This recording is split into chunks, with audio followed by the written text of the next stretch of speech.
The following podcast contains adult themes, explicit content, and controversial ideas. Viewer discretion is advised. This is Mind Raid with the Koch brothers.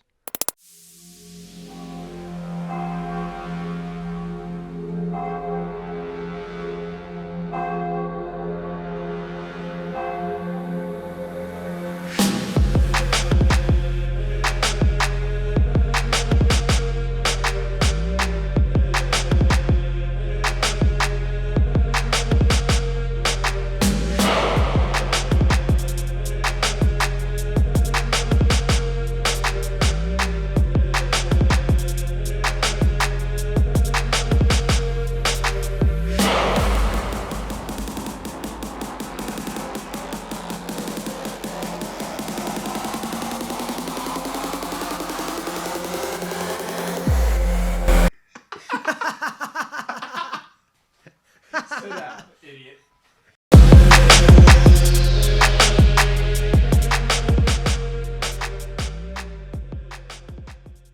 We're back. Mind Raid episode, whatever we're on at this point in time. I'm going to dual cast this on my own podcast, but I'll put it up on the Mind Raid page too. And I know there's people that still like it. We haven't put anything up for a while. Yeah. But there's still people liking that page and asking for more shit. So today we're going to talk about, I'll let you talk about what we're going to talk about. Yep. And this is something that seems to be more common all the time, but it's becoming more of a discussion. You're hearing more people in high places in our industry talking about it because it affects people's lives. So Yes. if you may, go ahead. So just touching on, it's been 3 weeks. I think it's been about 3 weeks now that it came out that I'm dealing with a 18-month suspension for a USADA violation. And biggest thing for me was I made a video, and we're going to post that before this. So you already saw it if you're listening. But the video is too long for me to post to any social media or anything like that. And I don't have a computer. I just have my phone. So You're a simple man. I'm a simple man, right? And really shows that I have all that money to be juicing, right? So I just want to go back. I want to go back to the start. So in the video, I explain, the biggest thing I want to do, a sign of being guilty is people that go silent. Yeah. Like your TJ Dillashaw's. People, sorry. Not sorry. I'm not sorry. It is what it is. You did it. That they know they did it. Yep. And they go. They hide, right? And I said, no, fuck that. They hide like a snake in the Yeah. grass. They hide because you're going to catch some heat. Maybe people will forget. They will too. And they will. There will always be people that, know and go in there. In today's day and age too, think about it. Think about the attention span. Mm-hmm. You know what I mean? Mm-hmm. You aren't relevant if they haven't seen you fight in the last 12 months. Yeah. There's people that are just getting into MMA now that don't even really know. Oh, Dillashaw, yeah, wasn't he a champ one time? Like they don't even know who he is. So right. If you disappear strategically and you continue to work hard, you can come back as the former champ who had that drug issue. Right. Well, everybody had that drug issue. Right. That type of thing. And I could, but it's not my character. And I'm not guilty. Yeah. I'm not. So I wanted to clarify how this goes because at first and foremost, I thought this would never happen to me because I don't take anything. I take supplements, but that's about it. Yep. So I never thought it would happen to me. So before I get into this, even this is me eating my own words. And I explained this in this little video with your John Joneses and people that have things pop up in their system. Well, I just assumed USADA knows what they're doing and they're doing shit they shouldn't be doing. Right now, USADA, and I'll take responsibility for the things that I could have done to prevent it. Right. USADA does say a good job. They do. They're consistent. They're consistent.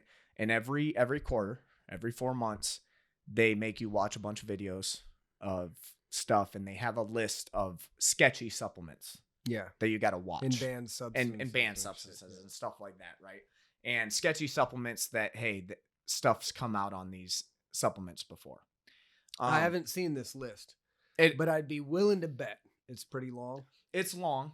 It's long. And here's the thing. And there's a bunch of words that nobody knows what the fuck it even is. And I'll take, like I said, I'll take responsibility for it, because there are supplements, even one supplement that I got tested when I went through this. Now, when I got this positive test happened in October. Mm-hmm. They took this sample right the day before my birthday on October 3rd.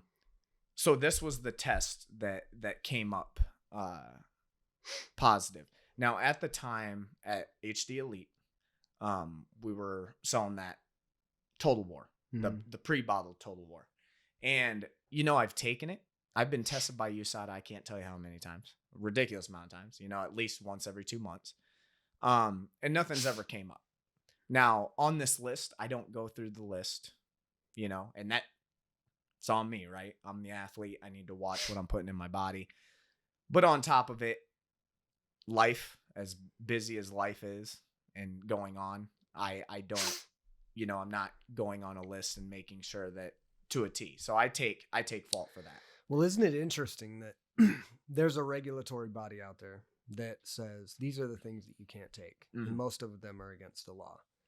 But there's a whole host of other things that you can legally acquire or accidentally acquire through supplements that are not FDA approved or regulated in any way. Yeah. And they're like, well, you got to avoid this and avoid this and avoid this. I should be able to just not have to even worry about that. Right. If you're going to regulate my behavior, there should be some regulation on the market of sports supplementation so that you know exactly what the fuck's going in there. Right. But that's not really the way it is. A lot of these things are not FDA approved. I don't think any of them are, actually. No, I think the whole supplement industry industry supplements is kind of sketchy. It is. Yeah. And so you can get this trace amount of some mineral made in or something in some factory, some dirty contaminant, because we were taking this pre-workout. I know exactly the pre-workout you're talking about. And what a great pump it would give you, right? It was some serious shit. It had high levels of caffeine in it. And so it'd give you this really, really good pump. Well, I should be, maybe I'm just entitled as fuck. But I think if there's a regulatory body that is constantly piss testing athletes, and there's certain substances that are banned from those competitions, why are those substances even allowed to be used and consumed on the market? Right. Why not just take those off the market? Take them off the market. Right. Right. Otherwise, let the cards fall where they may. Let the athletes train with the supplements they want, unless they're sticking a needle in their arm or some shit. Yeah. But that's not what we're talking about. We're talking about how much did you come out ahead? So this is where it goes. So I had such a small trace amount of something in my system. It was a foreign steroid. I could look it up, but I can't. There's so many steroids, right? Because they're constantly changing them to get past shit, right? So and they're in meat. So I'm gonna touch on this because this is the whole shit show that I had to deal with USADA. So I got the call, and I was actually over at HD Elite, and I'm talking to him. Now, I remember that day. Yep. Now, first and foremost, it's a shock to me, and it pisses me off because I know that I'm not taking anything. I'm not injecting anything. The first things, and I'm on a conference call with UFC, someone from UFC, and USADA. I'm being told by both parties that it was a very small trace amount. It couldn't help me in any way, and they knew I wasn't cheating. So where this infuriates me, because I knew how all this was going to go down, right? When they post the suspension, they slap it. It's a very vague article. They don't go into detail, and it's just, you've got a suspension, you cheated. That's what the assumption is. They make it very, very bland, right? If you're suspended because of this, you're a cheater in the public perception. But I'm on the phone with both parties, and I'm telling them, well, it doesn't make me feel any better that you're telling me that you know I'm not cheating, right? I know I'm not cheating, and I'm telling them, where's the polygraph test? I'll do a polygraph test. If I knowingly took steroids, it'll show up, right? And they're like, no, we know you're not cheating, but we need to find out what it was from. where it's at. We need to find this tainted supplement. So supplement wise, I take the same stuff. I take HumaPro, which they said it really wasn't on the list, but they really didn't know much about the company or anything like that. But I do know that it goes through a third party. So it's vigorously tested, and they're protein tablets, right? Yeah. So, and it's all vegan. So I didn't think it was going to be that. So I take HumaPro. I took a Optimum Nutrition whey protein, which they're good, right? And they're pretty big. And then I was taking some creatine, but I know the creatine was fine. That was cool. They cleared that. I was taking Total War, and then anybody that knows me, I drink energy drinks way too fucking much. So I'm drinking Bangs, I'm drinking Reigns, I'm drinking Spikes, I'm drinking things with 300. And who knows? Some of those are basically just like kerosene. Right. And now this is the The hard part, because chemicals. I've got to take some responsibility, because I'm not looking at the list. I'm just taking this thinking, well, they're selling it at gas stations. There ain't shit in this. There's a bunch of caffeine. That's what I would want to hope. Right. So okay. Looking back on it now, yeah, I would be like, okay, I'm making sure all my supplements come from the list that they suggest, right? Just to save the trouble. But I thought this would never happen. So, and I've even been tested after taking Total War. Nothing, not a trace. Now, they tested me a month before my positive test. Nothing. Okay. So they told me, and UFC told me too. They're like, we want them to test you next month. Like, that's very big. If they test, yeah, want you to get tested next month, and hopefully that comes back clean. So they did test me, came back clean. So I have this 1 month period where there is a very small trace amount, and it's a foreign steroid. And I remember, because obviously I'm fucking all pissed. I'm doing research on this steroid, and I find out it's foreign, and you can find it in meat. Beef. You can find it in beef, and I eat a lot of bison. I eat, some Wagyu, some Japanese beef and stuff like that, like stuff they sell at Hy-Vee, and all this stuff. And I'm asking them. We have a conference call with UFC and USADA again, and I bring this up, and UFC's like, yeah, actually, that could be a possibility. And the USADA guy goes, well, I don't think that's it. And I go, you don't think that's it? This is your fucking job. UFC pays hundreds of thousands of dollars to have you guys going the whole time, and your people don't know. Well, and furthermore, we shouldn't be in a situation where you're having to do this research and tell this person. And then, well, we don't think so. What that means is you think that I'm cheating then. Right.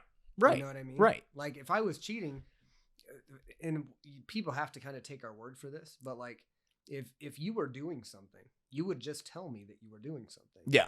You know what I mean? Yeah. I remember you coming into the elite and going, yep, you solder tested me again. And I was like, God, that's got to get annoying. And you're like, well, no, at least they're doing it. Yeah. Yeah.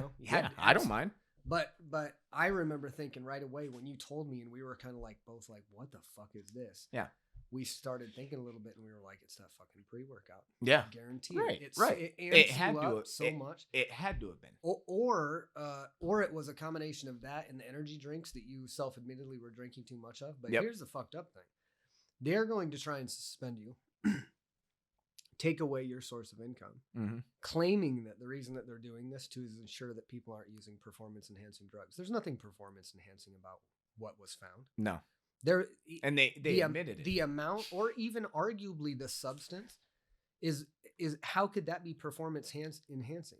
Yeah. To suck down 2 energy drinks and pre-workout, like, give me a fucking break. Yeah. Like, there are people out there, and I feel like this could be just straight Looney Tune conspiracy theory, but I feel like there's people out there, high-level profile athletes that are making a lot of money. They got big high pay-per-view draws, and they get preferential treatment. Yeah. You know what I mean? Yep. I feel like USADA lately I've seen used as a way to try and punish people, to try and cut people, to try and make easy disconnects with people. And it doesn't, for as consistent as they are operationally, it doesn't seem like they treat people consistently the same. Right. Maybe I can be completely. And I agree. Now, this is this is where I stake my claim, right? Because even with Bones Jones, whether he was taking steroids or not, no matter what the level was, they tested him over and over, and there were small traces throughout months. And they said, oh, well, yeah, there's going to be. Why is that? There's no suspension. There's no suspension. And we get in the talk of picograms. And even at the time, I'm like, oh, yeah, picograms, right? I have sediment in my system that literally just goes out. I took the pre-workout the day before. If USADA would have waited one more day, it would have been a clean test. Yeah, it would have been under. This is all stuff that they know. Yeah. But, it's Bone Jones. Yeah. There's no suspension. They even move an entire fucking card. Well, yeah. For him to fight on. If we can move the card outside of the period, then we don't need to suspend him because he's not actively fighting. Right. And I get it's a fucking business, but if no matter where I'm at in my career, it's not even the suspension. It's that it's out that I used a banned substance, which equals cheating, right? Yeah. And I'm not a fucking cheat. You look at people of the UFC, and then you look at me, even fighting at 170, and I'm sure that's one of the biggest things. Oh, he moved up to 170. He's yoked. I ain't a big 70. No. I ain't a big 70 at all. Nope. The last guy I fought was way fucking bigger than me. And a lot of the guys in that division are. And I still have some little flabby flab going here, right? Yep. So like that's where my frustration comes out, is because it is very, depending on who you are. But most people are going to see that and go, oh, yep. What he was doing behind the scenes. Yep. They're not going to. If you say, hey, it was my pre-workout, the simpleton is going to go, that's why they have those tests. Yeah. That's why there's experts that figure that out. You're a cheater. You're sitting at home sticking needles in your butt. No, bitch. So we work hard and we burn ourselves out on these chemicals, and then they ban us from competition because we work too hard. So now here's my argument thoroughly going into this, and I still didn't get an answer. And I'm asking USADA, and the woman I worked with was awesome from USADA. She was awesome. Like, she tried to help me out as much as she could, and she knew. She's like, look, I know you're not cheating, but it's something, they go by the book, right?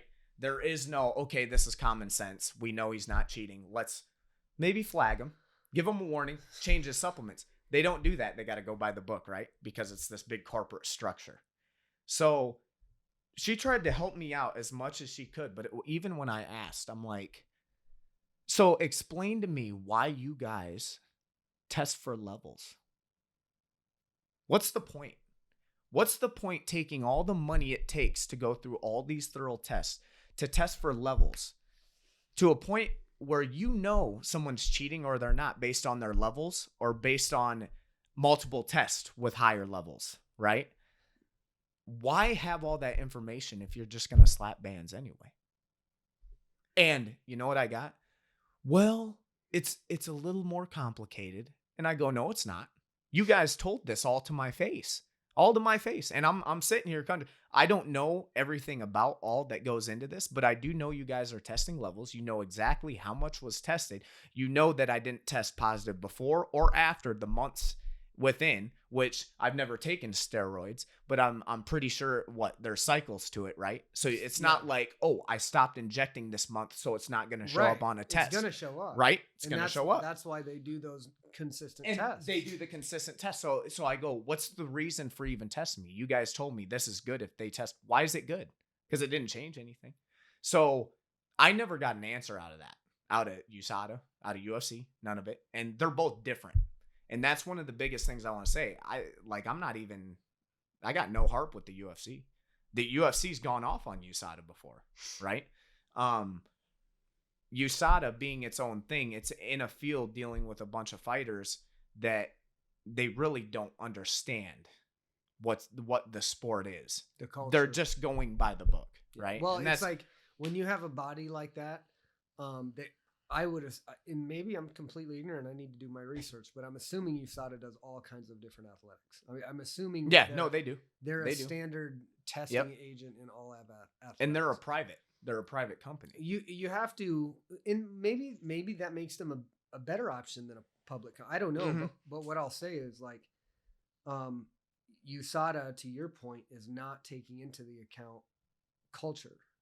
I think, and maybe we're just elitist, but I think the culture of combat, of high-level mixed martial arts, is completely different. There are athletes in high-level mixed martial arts that don't have Olympic-level coaches that tell them to eat a clean diet. Like, there's a big difference between a professional mixed martial arts team and like the gymnastics team, the national gymnastics team. The culture is completely different. Yeah. Positive and negative in probably all kinds of different ways. Yeah. It's different. And there are fighters out there like you, like a lot of people, that grind the shit out of their life, and they drink multiple energy drinks a day, and they hammer their body and they put it through the motions, but they're not cheating. No. They're not willfully cheating. So if one of those people can slip through the cracks and not enhance their performance, but be labeled as somebody who did such, then your whole purpose for your regulatory body completely falls apart. Yeah. Because somebody is getting treated unjustly. Mm-hmm. You know what I mean? So they don't consider the culture as part of that, and they really should, because it's different. Well, and I know multiple people that have had this test go through. And there's been people that have been slapped with suspension. There's been people that found what it was, so they weren't banned. But this just happened, right, with Rob Font? Yeah, I didn't read anything about it, but I heard about with it. Rob Font, right? Mm-hmm. But I don't want to put a name on blast, but I'm going to. Yoel Romero, right? I'm saucing, right? This dude pops for steroids. It's obvious. Right? No. It's fucking obvious. He pops for steroids and they find a tainted supplement that he was bullshit. So you found a tainted supplement, right? There's some sketchy ass. Didn't he run from those motherfuckers one time? You saw it? No, I swear he Vanderlei did. I'm not fucking running. You know where I'm at. So I want to go on top of it too, to the people thinking, oh, Coke moved up to 70. Yeah, nobody even said that, but that's what my assumption. That's where my head goes to. Now I'm going to get personal. I haven't fought since 2019. Okay? Mm-hmm. I don't make nearly as much as all these other guys. I made good money, but not like fucking crazy. Yeah. Right? I worked my job here, right? And I'm on salary. And I even had get to a point where I had to tell you guys, look, I'm trying to pay off debts. I got to pay rent. All this stuff. I'm literally living paycheck to paycheck. Yeah. And I'm not afraid saying that. There's no shame. I love what I do. I live paycheck to paycheck. How the fuck do I have money to spend on fucking steroids? Yeah. Isn't it ironic that, and this will be me putting the UFC on blast. Proportionately, they don't pay their fighters shit. And they're paying a lot of people in that organization a lot of money that don't put nearly what's on the line that those fighters put on the line. And they also have a tendency of keeping their fighters satisfied. Who fights most of the time? Who are the people that are most likely to fight? Probably most of the time, lower class, people that have demons in them that they want.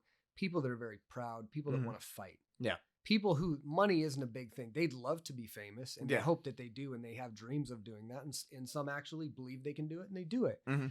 But that's not the status quo. The status quo is you have a hungry fighter who comes from a background of not huge wealth. Yeah. And they're willing to fight for relative scraps. And people go, oh, well, $50,000 is a lot of money. $50,000 to train UFC or to train mixed martial arts and compete in the UFC for 4 months ain't fucking shit. Yeah. After they tax it, it's nothing. Well, on top of it, let's compare to other sports. Right. Now, me understanding, I know the business. MMA is still young, right? Boxing has been around forever, and it got to a point. Not everybody got paid in boxing when it started. Got to a point where it was, and then there was some big money, and they started throwing it around. So I get that, but it's getting to a point where MMA is escalating faster than a lot of other sports. That comes with internet, media, that sports can be broadcasted, so it's a big deal, right? And it's gotten a lot bigger. I mean, remember watching Forrest Griffin, Stephen Bonner in your basement? I just watched that again. Now look at it. Yep. It's fucking crazy. It's crazy how big it is. So, I mean, and even on what you said, like Hungry Fight, like even when I dropped out of high school, when I wanted to fight, I didn't necessarily like my thought process then wasn't I want money. Right. I just love doing what I do. Yeah. Even me right now, even if I never fought again, I'm very happy teaching. I'm Yeah. happy in this. The And I martial will arts live. I lifestyle, will live paycheck to paycheck. I'll Same. live on a cot. I don't give a shit. If I you're love- happy. Yeah, that's- I love my life. Yeah. So like that was never the thing. And even in the UFC, I got to a point where I could make good money, Mhm. you know, and I was. So I'm not even hating on that. But even me, I want to let people know that that last fight I had, that was the last one on my contract. Mhm. Right? I was still in USADA pool. I was still on the roster, but that was my last fight with UFC. I haven't been taking anything. I haven't been fighting or anything like that. And they even released me. They released me before this USADA shit even went out. It's strange. Yeah, very weird. You know Yeah. what I'm saying? And it's one of those things too. And I don't want to go all conspiracy theory, but I got released after my USADA test. Mhm. So that could have very well been the thing that just Yeah. nixed me, you know, lost me a job. So taking it, like I said, I take responsibility for not fucking checking the list every other marking it fucking day, twice. making sure, you know, I'm not putting shit. But like I said, my question that was never answered was, what's the point of all this vigorous testing? And what throws salt on the wound is you guys telling me. Well, yeah. And you why are guys, why are you both guys aren't telling going to make a public statement saying we know he didn't cheat. We agree with him. Yeah, We stand by No, you're him. not going to. You're going to post it out like an article. It's going to make Yeah. me look like a cheater. That fucks with what I've done in the sport. Right. That pisses me off. Public perception Yeah. too. And I said when the USADA lady I was working with told me, okay, we're releasing it, let you know. And I'm like, okay, I'm going in. I'm letting you know. And she's like, what are you going to say? And I'm like, Whatever the fuck I'm I going to want. say whatever the fuck I want. What the fuck are you gonna do? Because you about guys it? have fucked me around. I've been dealing with this case since October. So now I want to get more into the case, right? What I actually had to do. So here's the funny part. Here's the funny part, okay? I make all this money to do steroids, I make all this right? money to I can roid roid up because I'm living in the dough, right? welterweight. Yeah. Yeah, I move up welterweight. I can use steroids now. All this goes. God, I forgot what the fuck I was gonna say. The case. You're talking Oh, about the case. I was gonna get into the case. Okay, so with the case, while it was going through and it was in the investigation, right? So the investigation, We've got a file on they you. know test was negative before, test was positive October, it was negative again in November. All right, they know this, and this is after they've told me, okay, we know you're not cheating, but we need to figure out what this is. And I go, I'm going to tell you all my supplements. They made me take pictures of all my supplements, send them in so they could go look at them. And they go, okay, what one do you think would be the worst one? And they told me, oh, Total War, that Redcon brand, that's on the high risk. So I know that's what it was. I know it. I fucking know it. I go, it was Total War. And they go, okay, so what we're going to do is we need you to send those in. We need you to send those in and test them. And I go, okay, no problem. Okay, it's going to be $1,000 a supplement. Well, first of all, $1,000 you to have test. pay. I got to pay it. Yeah. This isn't like, oh, USADA or UFC pays it. Now, this is why. I'm cool with the UFC. UFC did me a solid. I'm like, guys, I don't have that fucking money. I got $200 in my fucking bank account, paying all my bills, doing all my shit. I can't pay $1,000. UFC's like, all right, tell you what, whatever one you thought it was, we'll pay for it. I'm like, thank you. Because like the other ones, I'm like, these weren't it, right? But then it goes into beef. All the beef I was eating like 3 different brands of beef. So what am I going to do? Fucking ask Spud for a loan for $3,000 so I can test a bunch of beef that I don't know is going to test or not. Now, this is the other kicker. This is the other flaw. So to get that test, they straight up tell you, we need one of these bottles from the same batch. So they can test. You it. guys are telling me a month and a half later Yeah. that I need something of the same batch. That's impossible. Yeah. Unless they're not selling it. Unless they're not, but they were. You're the only and person everybody buying them. was fucking doing it. Right? Even if you were the only one that bought them, they'd all be gone. Yeah.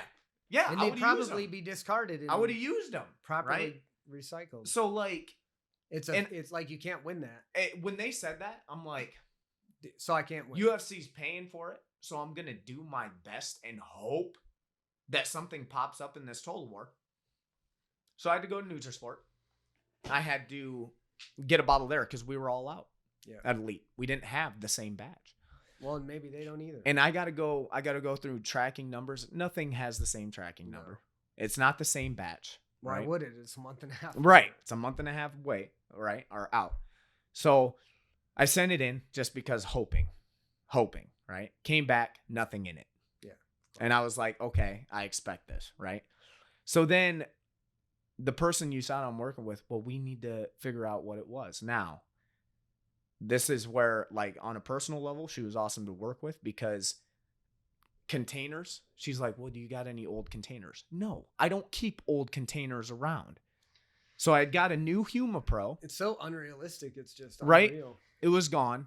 Do I have the bottle, the little pre-made Total War bottle? No. No, I don't keep. I didn't think this was going to happen, right? So I didn't keep it. So she was nice enough, and she actually went out of pocket. She went out of pocket and got HumaPro and got it tested. And nothing in there, right? But I knew with HumaPro there was nothing in there. So we went through this process, and I knew what it was, and I was like, I didn't hear from them for a while, for like a month and a half. And I didn't really know what the fuck was going to go on with it. I didn't know because UFC released me, and I'm like, is it a wash? Right? Then I got a call from her, and she told, like, very sad, very like, I'm just letting you know, okay? This is the deal. This is what she said, and this is to one other hater I had, so I can explain thoroughly. Because in the article, what it says is, Koch has accepted a 18 month suspension. Now, let me tell you what goes into this. This is what I was told. Okay, Eric, we not really much you can do. You can fight this, but it's going to be you. Your money. I have no money. I can't fight a fucking corporate fucking, they got money, right? I can't fight that shit. So you can fight it, and if you lose, your suspension's going to be 2 years. This is what they said. I swear to fucking God. You're damn. Swear to God. Swear to God on my father's fucking life, and I don't take that lightly. 2 years. She goes, but if you accept the suspension, yeah, it's a plea. Well, yeah, it's a plea. We'll knock the sentence down like 6 months. Jesus. And this is what she said. And I think people will understand, since we were lenient with you, that it wasn't as serious. And I'm thinking, no, that's not how social media works. That's not how online works. It's fast. Yeah. People see it. Koch suspended, cheater. Yeah. They're not. Oh, tell the public that Erik is suspended for 18 months for taking pre-workout. Yeah. Yeah. Tell them that. Say what they say. Say we found sediment. He didn't have any in his system the month before or the month after. We know he's not injecting anything personally, but he did violate. And he couldn't find the batch. Yeah, and he couldn't find the batch. Because people would go, what the fuck? Now, here's the thing. And if they did that and they came out and they said, we know he's not intentionally cheating, but he did take one of these high-risk supplements. There was something in his system. By the book, we have to suspend it. Sure. I'd take it. I'd be fucking happy with it. But the way they did it, it's a numbers game. They're just getting it out there. It's just by the book, right? They put it out there. So they wouldn't want to put it out there that way because it would make people would go, well, what's the point of you? Right. Why have you if right.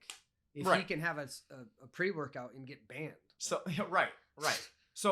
So I accepted. And she could attain for this. I go, fuck it. Sure. I take it. Right? I got 6 months left. Or 6 months cut off. Right? Now, I'm already released from the UFC. Right? And I don't really want to deal with this for another fucking year and a half. You know? I'm already cut with the UFC. I'm thinking, okay, I go fight somewhere else. I get a short notice call. I cut that suspension down. That wouldn't fuck me. Because if the suspension's a little bit longer and then I win 3 fights and they call me up, but they're like, you still got that could fuck me getting back in the UFC. So I was like, fuck it. I'll accept it because 1, I don't have money to fight this. 2, if I do get a call up, I want my sentence to be shorter. That way I can take something, right? I can answer the call. So there is people like, he accepted it. He's a cheater. That's not how it fucking works. Not how it fucking works. Oh, fuck them. I accepted it because they took time off. That's the best I could get. So sounds like our justice system. Seriously. People being wrongly accused and then going, well, if I'm going to get wrongly accused and convicted of a crime I didn't commit, I'd rather get 12 months. I'd rather get less fucking time. That's exactly. Shit happens every single day. Exactly what it is. So. And you're supposed to keep this, like, the real cheaters out, you know? And so maybe you are, but the point is this. If somebody who's not, like, willfully cheating, or anybody who has, like, a true performance enhancing substance in their body, by the way, which cannabis is not. So yeah. So that's fucking stupid too. But you know, if you're gonna have an athlete that works hard and takes something that's over the counter available for him, and it's something that's gonna help him further his athletic, medium, and it's legally available, and you're gonna like suspend that person and take away that person's money for 18 months. And that can happen. Yeah. And it can also happen that the way it's communicated to the public is basically this person cheated. Mm-hmm. The whole thing is bullshit then. Mm-hmm. The whole thing falls apart. And I know people that are like, I have friends of mine that are USADA fans. Like, I love USADA. I want them to keep the sport clean. And I've never had a problem. And they're the type of people that would read a list and would go, I'm going to make absolutely sure. Actually, the person that comes to mind is an Olympic athlete, somebody who's had to check this type of thing. But I would argue, I feel like I would make the argument that that's not what's happening. What's happening is the image that people are getting in the public is that you're sticking a needle in your ass and you're using steroids. Yep. What actually happened was you drank a pre-workout that had some kind of dirty trace element in its batch. And the way it's communicated is that I'm sticking myself. Is sticking yourself. It's not communicated to your point like this. Hey, this is one of those athletes that just kind of got screwed. He drank the wrong thing. He admitted it. It had some thing in there and it made him Superman for 10 minutes. So we have to ban him for 18 months. They're basically portraying you as the Dillashaw, as the person who's going, fuck it, I'm just going to juice up. Yeah. And that's frustrating because like, the type of people I feel like we are, if you were at this stage in our life, you just be like, yeah, I was. Straight up. But you weren't. Straight up. I mean, well, there was even a fucking guy. There was a guy that tweeted, who gives a fuck? Koch's retired. I'm like, I'm not even fucking retired. But it's true. I haven't fought in 2 years. Yeah. Right? You just now started juicing. I haven't fought in 2 years and I'm juicing and now I'm just a huge cheater, even though there's trace amounts. Well, the public is going to take little bits of information and fill big giant gaps with their imagination. And it's not like it's a sexier story that you're a cheater and you have right. And I don't lose sleep over it, but I do want to because I do got some fans that are like, I don't know, man, one of my favorite fighters, I really can't see him doing it. So it's for them. Like not everybody's going to listen to the podcast. You can probably listen 10 minutes and like, oh, this fucking cheater time. No, like I said, this fucking cheater. On my fixed income here, tell you what, I don't know how much a polygraph test is, but I'll fucking do it. No. I'll save up some money and I'll just do it. Fuck them. Just to be like, hey, don't even waste your fuck money. You guys. Don't even waste your money. Because like, the thing is, there are fighters who can attest that this type of thing happens. And if there is, hopefully they hear this podcast. Yeah. And they speak up about it. Yeah. Because I'm all for testing and keeping performance enhancing drugs out.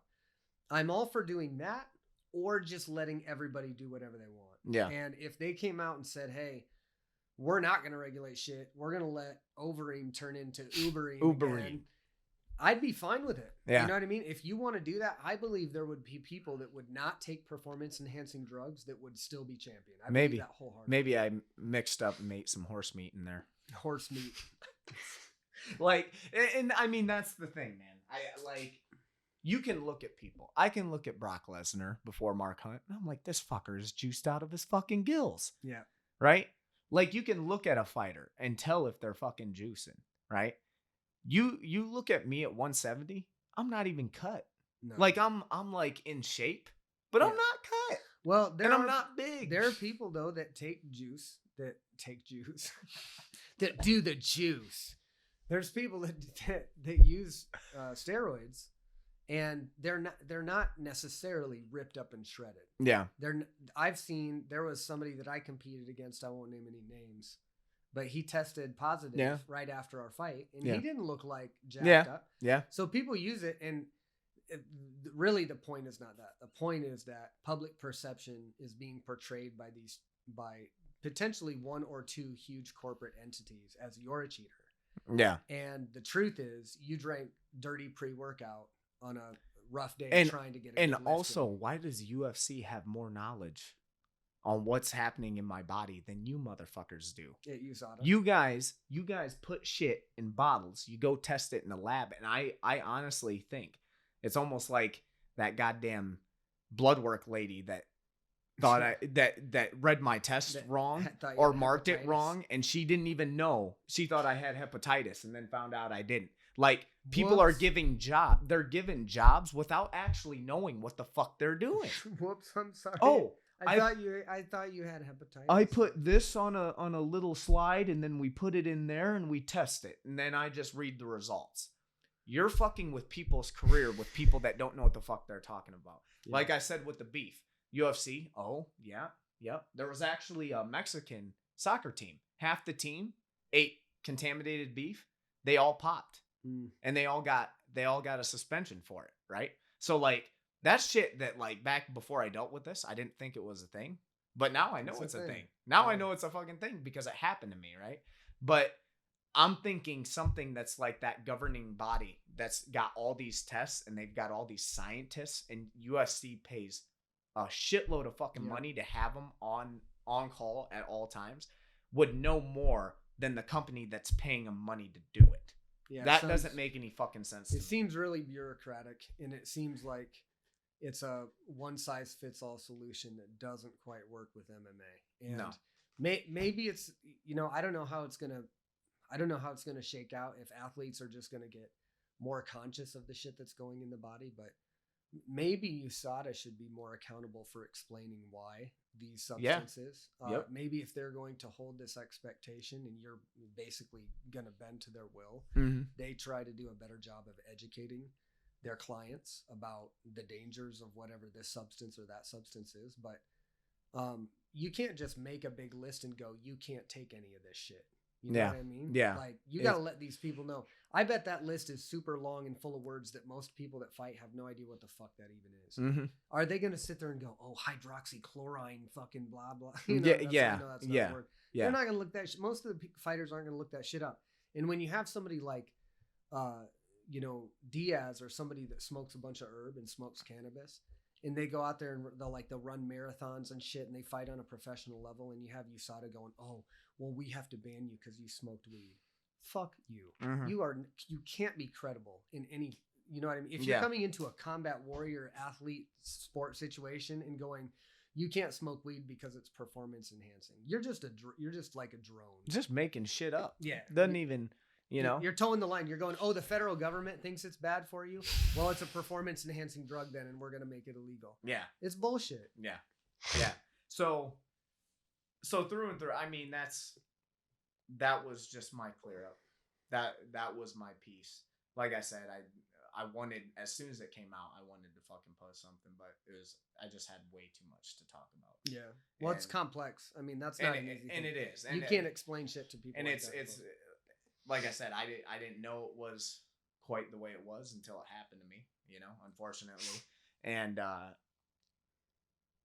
you know what's crazy? So back in the day, if this happens, I'm talking like 40s, 50s, 60s. It's such a complex problem. It's such a complex issue. First of all, they wouldn't have the science probably to do this, I know. But from a social standpoint, it wouldn't be communicated to the masses so matter-of-factly like, this guy's basically guilty. Yeah. Yep. it would have to be explained. You know what I mean? Yep. The situation would have to be explained, and it would have to be logical and reasonable, and like that's not the world we live in now. The world we live in now with like data information, with like social media and shit. They take this little quippet story of information that they're given by some entity, and they form this whole opinion of what reality is now. Yeah. I've been in this game for so long. I've seen what goes on. I know how shit works. And that's not even me hating. Like, I know even the UFC. I love the UFC. UFC treated me great. Obviously, I'm there for so long, and I was happy there, you know, and I still like what the UFC's done and what how they've heightened the sport and put it where it's at. That being said, I also know it's a fucking business. And Dana White will tell you it's a fucking business. The fight, it's a fucking business. Just like anything else, right? So there is shit that goes on, and I'm not going to sit here and say everybody should be blasted. Yeah, I don't give a fuck. Even the Bones Jones, no, people want to see him fight. I want to see him fight. Let him fight. I don't give a shit. You know, Pito Grant, whether he cheated, whether he didn't. Who do you want to see him fight? Ngannou. That's right? who I want to see. That's what I think everybody wants to see. But it's one of those things. I think just on a broader spectrum, it needs to be a level playing field, man. You bring somebody in throwing out accusations like that, you better keep it cut and fucking clean. Yeah. And even the UFC, paying them the money. They're paying them that money. They're a private contractor too. There should be no interlinking between UFC and USADA. Right. But it's kind of hard to not think that when you see things the certain way that with your. Well, and here's the deal: they're not supposed to, probably legally, but human nature. I know, and I contact our USADA representatives, these people, and I'm a UFC representative, and we work with each other hand in hand for 6 months, 12 months, 18 months. Come on. Yeah. You know what I mean? There's gonna be little alliances in relationships, and there's going to be closeness gained in relationships like that, where people are gonna go, "Hey, do you think you did it? Like it's gonna happen." In my opinion, like I could be completely full of shit, but I just feel like it's impossible to have that kind of element somehow permeate some kind of bias. Right. Talk about, bro. Now that you got that off your chest, talk about say it with your chest. Say it with your chest. Let's talk about what you're doing with the MMA team. Yeah. So, talk about kind of some up and comers that you got. We know who they are, but the world needs to know about them too. You know what's cool about this whole thing? Because I never. I taught for like a year at Anthony's gym. Yep. They needed somebody there. And I never like just flat out. I said, I don't want to teach. Yeah. I'm not a teacher. I'm an athlete. I'm all me. Right. I'm all me. Baby. Yeah. And I've lived that selfish, and that's, not saying I'm a bad guy. I'm not a bad guy, but, I think that just came naturally being in the fight game at such a young age.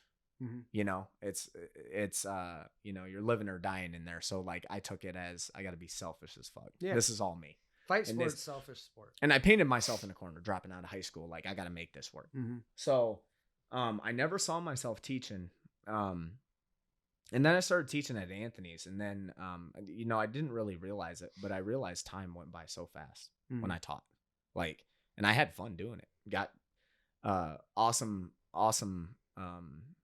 relationships with all my students and stuff like that. And it was a happy atmosphere for me, and even the way I looked at it is, even if I wasn't training, I was mentally training, I was teaching all fundamentals. 100%. I was teaching all fundamentals that is stuff that I use. I don't teach anything that I wouldn't do myself. Just chiseling it in.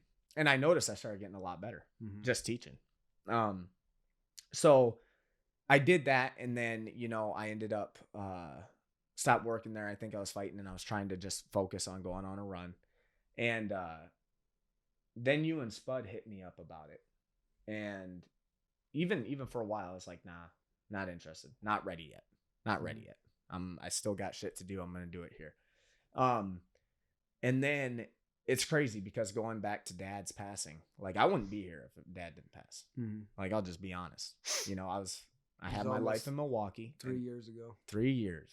Fucking wild, man. 21st. Yep. I wouldn't have been back here. But what's crazy thinking about it is if Dad wouldn't have passed, I wouldn't be where I'm at now. And I'm like, I have my days, but I am a lot happier now. Yeah. Doing this with family, doing it with friends, and teaching. And I've been teaching now for 2.5 years. Yeah. Here? God. 2 years. Well, Dad passed away almost 3 years ago, and you came pretty quick. It was we opened this It was gym a few months, like a like few 2 months months. after. Yep. So I've been teaching for a while now, and I'm getting older, but time is just flying. Mm-hmm. And I have fun doing it. You know, I tell what I said in my statement, like I don't, make huge, large sums of money at once, like in fighting, which is a nice, like, oh shit, I got money. That'll also get you in trouble. But my day-to-day life is a lot better.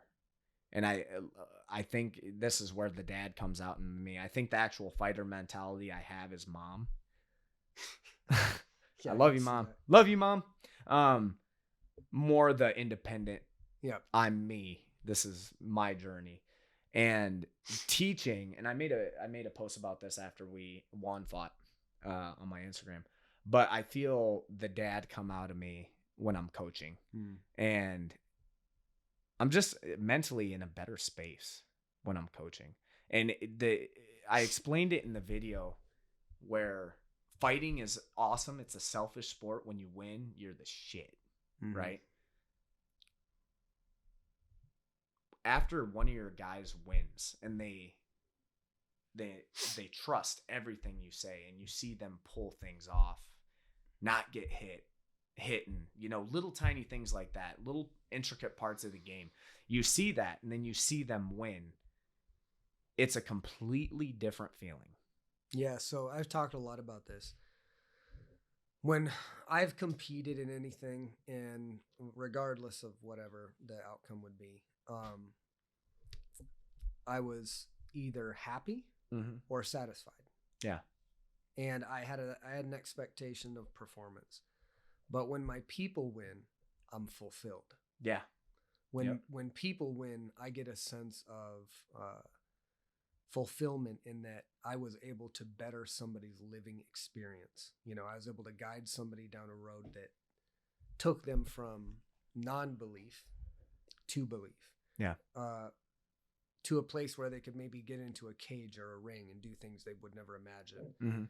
I feel like I've felt great and happy and satisfied when I won, but that was the expectation. Yeah. When you're coaching somebody, the expectation, of course, is to win, but you're really shitting your pants as a coach. If you're really invested and somebody goes out there to fight, you're confident in them, but I get more nervous when people that I coach compete than when I ever did. Yep. And that's because looking at it from a selfish sport type of perspective, you have an expectation of yourself. You prepare yourself to that standard. And if you prepare yourself to that standard, you either win or you lose against the best in the world. Yeah. But when your person goes out there, you remember the lessons of early MMA, which were you can have badass motherfuckers just break inside the cage. Yep. You can have guys that can annihilate and nuke everybody out in the training room, and then they get out there and they just fall apart. Yep. And so when you see your person, whatever sport or combat element it is, rise to the occasion, there's a sense of fulfillment in that you get as a coach in imparting something on somebody else's life that is just more profound than competition. And I think a lot of people in MMA, boxing, combat sports, they get into it, they get addicted to training, and then that's all they identify with. Yeah. All they identify with is I'm a fighter. I need to train all the time. And what happens is they get to a point where they can't train the way they used to. Yep. And they go, well, I don't like not training. I don't like coaching. I'm not getting it. I'm not going to get as much out of coaching as I am training. We've known people that have stopped competing and then just disappeared from training. Yeah. People that competed for years and years and years and years. And then after they retired, they literally never showed up to the gym again. Yep. They're not happy. Yeah. I think there's a natural progression that takes place that where you convince yourself of what you're capable of as a fighter because of that selfishness, you go down this path and you become humbled by it. But then after you've proven to yourself what your capability is, now it's for me now, it's not about what I'm capable of. It's about what are my students capable of? What can I teach? Yeah. And now I'm having a lot more fun, even, you know, in my older age and at 40, going, now I'm not trying to be the best guy in the gym anymore. I'm trying to convey the message that resonates with everyone the best. Yeah. And that's a whole different sport. Whole different Coaching, I tell people, is like the art of explanation. Yeah, straight up. How can you get the most out of people with the least that comes out of your fucking mouth? Well, and hard to do. You and say like that you said, makes you a better fighter. No, it does. The art of explanation. I think that's the biggest thing. I think me and you both, we know how to talk to people, and there are some people that are badass athletes, not good coaches. Yeah, they like just every have it. Every sport. Yeah, they just have it, Yep. and it's just natural to them. And for me, coaching, I feel like even I hold some resentment on myself being a fighter, making mistakes, being all about me, being really selfish. I feel like in a way, teaching's like paying back. You know what I'm saying? Yeah. Like paying back, and I feel like, you know, I'm not a father, but I feel like I feel that fatherly trait. Oh yeah. And Sure, I've had those this guys. talk with Duke, you know. I've had this talk with Duke, and you know, a lot of the knowledge I have is from him, and even not just fight specifics, like just life. I heard Duke tonight. I heard Duke over in the chewing people's asses for going too hard and trying to eat. Wow, I heard him. I heard him talking. Yeah, man. When I fight, I'm so zoned in, my adrenaline's going. Even if I get hit, it doesn't even feel like it was hard. Yeah. Right? You don't feel anything. Now, when you corner somebody and you're seeing fists fly, I'm looking in here like, I do this? Yeah. No. You know what I'm saying? Like, this is violent as fuck. I don't and ever watch my shit. I don't ever watch any of my competitions, but every once in a while I'll be going through YouTube or uploading videos for the gym or something.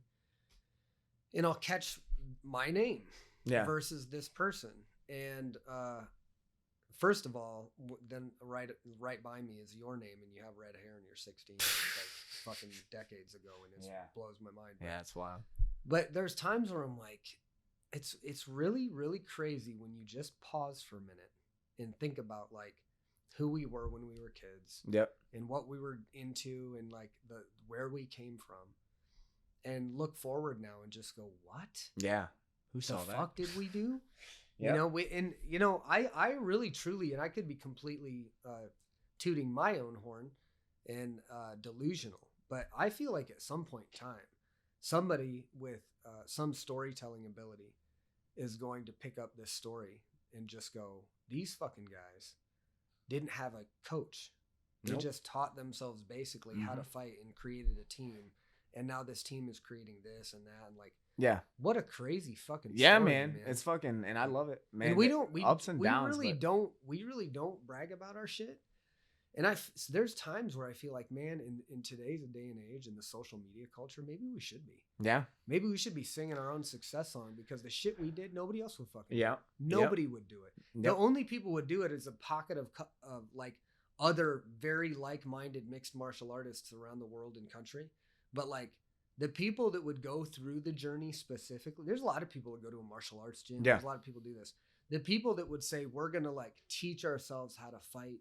And then take fights. And win fights against world-class teams. Yeah. Yeah. That's crazy shit, crazy. man. It's nuts to think about. But yeah, I mean, on coaching, like even class and even my own game, and it's something Duke said, you know, and this was years back, but Duke's like, honestly, if you ask me now, I'm way better than I was when I competed. Now, is he got his youth? Is he like working out like a fighter? No, but skill wise, skill's the most important thing. And I use him as an example too. Like your Izzy Adesanya, he teaches kickboxing class too, or he did, you know, on his rise, and understands it so much better, the fundamentals, the mechanics, the science of it. Yep, because he's had to explain it. Yeah, he's had to explain it. So that was something I didn't expect, but it was kind of like a good little bonus points. You know, the older I get, I don't have to wreck my body, but I can still get mental work in the Yep. whole time. And then also being a coach, there's a lot of stuff. When I was younger, I would put so much time in training. If I wasn't training, I was sleeping, and I didn't watch as much tape as I should have. Now being a coach, Study. like, and now it's crazy because even when I was like, even height UFC, even like the Aldo time, even like watching UFC clips and stuff like that, I was like, nah, I'm good. I'm focused on I just my want fight. to train. Right. I just want to train, do this. Now, like, I'll be up for 2 hours watching fights, Yeah. old fights. Dude, you know? it's crazy like, too. I do the same shit. And picking them apart. So I think my maturity is getting a lot better, and the way I train is a lot better. You know, more efficient. You know, playful, not too playful, but you know, more enough where I can get more reps and stuff like that. But as for our team, man, it's crazy because I never really expected it the way it did. But I'm getting hit up by people on Instagram all the time, and people moving out here. Well, that's what's crazy is like the first person, you know, we came from a place where we were being scouted by big teams. Yes. When we first started way back in the day, we had people like Ben Rothwell and Tim Sylvia going to fights that were in Davenport and we were at, coming up, scouting us, going, you need to train with the real team. They had no idea how insulting that was to us and how much it pissed us off. But we were like, no, we're doing something right. Yep. You know what I mean? Yeah. But now we have people, we're in the flip side situation. Mm-hmm. Now we're in the situation where we have people coming. The first person that really like relocated big time was Juan. And now we have people hitting us up going, hey, I live in this place that's halfway across the world, but I want to come train at your gym. Yep. And that shit's wild. And I feel like I've been telling people this for the last, for a while, but that team and the team that you have now, the team I saw out there, they're not that far away from all of the sudden just being cast into the limelight, in my opinion. Contender series and stuff like that. Yeah, I feel like it's a couple years away from like a super team where there's just a really deep amount of people. What's crazy when I think about it, I think about exponential growth. Yes. Right? The aggregation of marginal gains. For us, it went slower because we didn't have a tutor. We didn't have the data. We had to just kind of roll with the punches and go with it. Grind it out. And we've trained for years and, training for a decade with, Duke and Cushman, picking up all those details, all those tiny details. Not even for my own fight career, but I catch myself when I'm teaching them, I sound just like them. And I told Kush this when I saw him at the XFC. We went out for a drink afterwards. I told him, I'm like, Kush, you used to piss me off going with you because you would talk to me for half the fucking time. Like, and I feel like I have a fight coming up and I feel like I'm not getting a workout. And then I was like, but now I thank you because the way I explain things is because you guys have repeated that so many damn times that like a lot of people go train place and they'll get work with bodies, but there is no real knowledge being taught or being ingrained in you, right? Being there for so long, that shit, I'll never forget it. Like I can go in on the fly, even a technique I forgot about, right? If it comes up in my mind, I know exactly how to teach it because we've gone over this stuff so many damn times. So when I say exponential growth, it's crazy because now we're at a point now where we did it at the right time. We opened a bigger gym in a better location, and now we have all the tools, and now all these young kids get shit we didn't have. Imagine this is what we talked about. This place. The vacuum of information where you have people that have been on the mat for 15, 20, 25 lifetimes. Between you and I don't want to count it up, but it's 60 years or more in martial arts. And that's 2 people in the gym. Yeah. There's a bunch of other people with decades too. Yep. So the difference I think with our gym now is I visited a lot of great gyms, and anybody doing martial arts is doing themselves a great service. If you're going to a gym like ours was 6 years ago, and in that gym, they're teaching you combinations, rudimentary combinations or techniques on the ground, how to do an arm bar. That's great. The difference between that gym and I think where we're at now and where we're going to be seen in the coming next few years is that our level of experience is so high. You're not teaching combinations. you're oftentimes teaching how the human body can generate the optimal amount of power at the optimal time. Yep. With optimal structure in the human body. Little tiny finite details that when you're striking with somebody with 4-ounce gloves is the difference between you getting horribly beaten and or knocked out, Yeah. or you doing the same to them. Yeah. And there are a lot of places around here that talk, they offer boxing and they offer this and they offer that. Not a wealth of places, but some.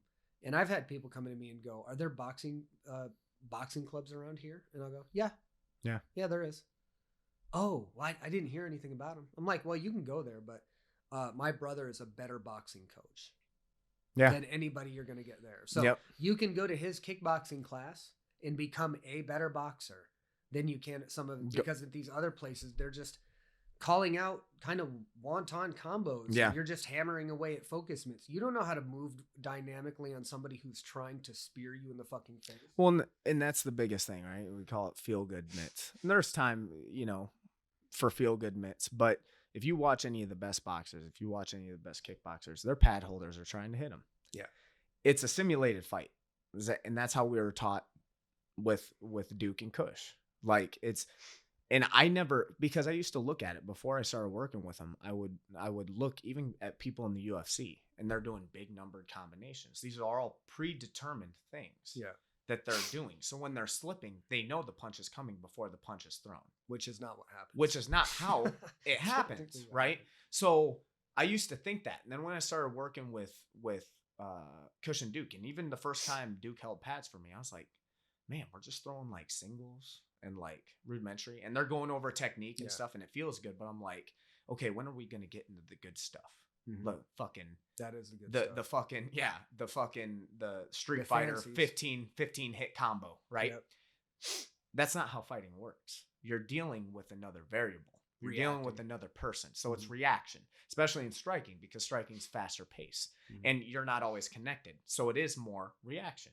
So going over pads, and then when me and Anthony got to the point we were clean on pads, and then I'd go to a UFC and watch people hit pads, and I'm just like, and even me and Kush, being the critics that we are, we're looking at each other, right? To the fights I've been with you on in the UFC, I was kind of shocked, and not only in the UFC, but other bigger shows, Bellator, or even lower level shows that feed into Bellator and UFC. I would get in the locker room and be like, okay, like this is gonna see some crazy shit. There's gonna be some Mayweather combos, some all kinds of shit, and it's like 3-2, 3-2, 3-2, slip 2. And I'm like, what the fuck is this shit? Like this is like YMCA kickboxing. But then the great thing about MMA is, this camp might just be very rudimentary. They might not have a ton of skill, but they might have been us 20 years ago. And us 20 years ago is still a dangerous person, because mindset's the biggest thing. So much of this comes down to, you have people like, you look at somebody like Perry. Perry has not at this point competed with the highest echelon of guys.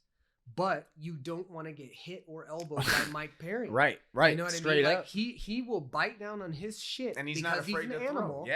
And he'll fucking throw. And if he lands on you, you might go to sleep. Yeah. That's the beauty of MMA. But if you have that and you have skill, you'd be a world champion. For sure. For sure. I mean? Well, and I mean that's apparent. Even most of the champions are striking. Even your Usman that used to wrestle fuck everybody. Now he's knocking people out. You know, so like. And it is. It's all fundamental. So like I'm blessed, and I'm so glad.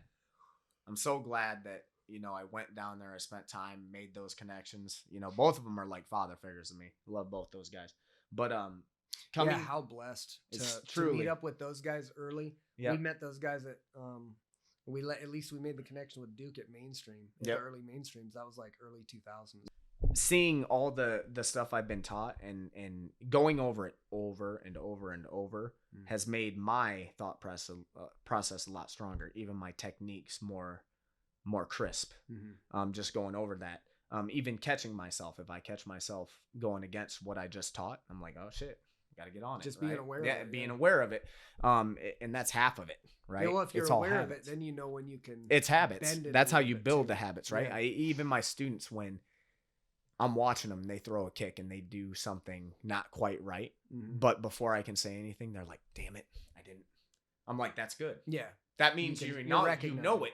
It's Yep. going to be an easier fix. You're going to keep going, and you're on the cusp.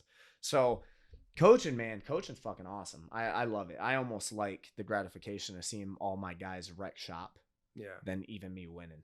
Well, I'll tell you what, since you've got here, we've had a lot more knockouts. Like, to be honest, hard drive before, there were people that knocked people out, but it was rare. There were a lot of submissions. There was a lot of grinding. There's a lot of beating people everywhere and just outfighting people. Grinding. But there wasn't a ton of clean neurological shut-off knockouts. Yeah. And we have some really talented people that you're teaching now, but some of that striking now is starting to show through on our team, and they're having the confidence to go out there, weather the early storms that you're going to get with anybody good and still get that KO. Well, what's crazy is, and I told these guys not long ago, I told them where hard drive was. We were more of the grinder team, right? Mm-hmm. Even me, young in my career, like, I like stand up, but I submitted everybody. Yeah, it was easy, right? It was just run through them. Yeah, so like, that's what hard drive was known for. Now, if you notice, anybody that takes fights with us, they don't like standing. Yeah, they try taking us all down. Yeah, and so that's a testament. Everybody's putting in the work. They're listening. They're doing it, and being well-rounded is super, super key. But I also tell these guys what my coach said. I'm like, be good on the ground. That's great. But MMA is getting to a point now where everybody's standing because people are getting good at wrestling and at takedown defense and stuff like that, right? And every fight starts standing. Not only that, these promoters want stand-up guys. They're more promotable. So I tell that to like Alec, right? Alec's 23, 24. 5-0, 4-0, 5-0. Well, with amateur record, 5-0. 5-0. All knockouts. All knockouts. All first round too, right? 1-0 pro. Yep. No, one was second. But he's leading into who's on the team. He's kind of like a front runner for us just because he's young and he's a sponge. He listens. He executes. His last fight, working with Biggie, Biggie and me. Biggie was telling him just touch with the jab. As soon as Biggie says that in the video, he knocks dude out with the jab, right? Yeah. So like, guys entrusting and believing in the system and then seeing it work. Sam, I started crying when Sam knocked that dude out with the head kick because I saw he started crying and I could see his emotion and I'm like, Sam with a fucking high kick? Like, of all the things I expected Sam to do, I didn't expect that, right? Yeah. But he just flowed. He just trusted it and it fucking worked. So seeing young guys doing this and having like the front row seat and having a part of that is fucking awesome because I feel like I'm helping. I'm helping in a positive way, and nobody can fight forever. You know, I still got that spark. I still got demons. I still want to fight. When you still have opportunity to. And right. Yeah. And when I'm intrigued, that'll be when I go.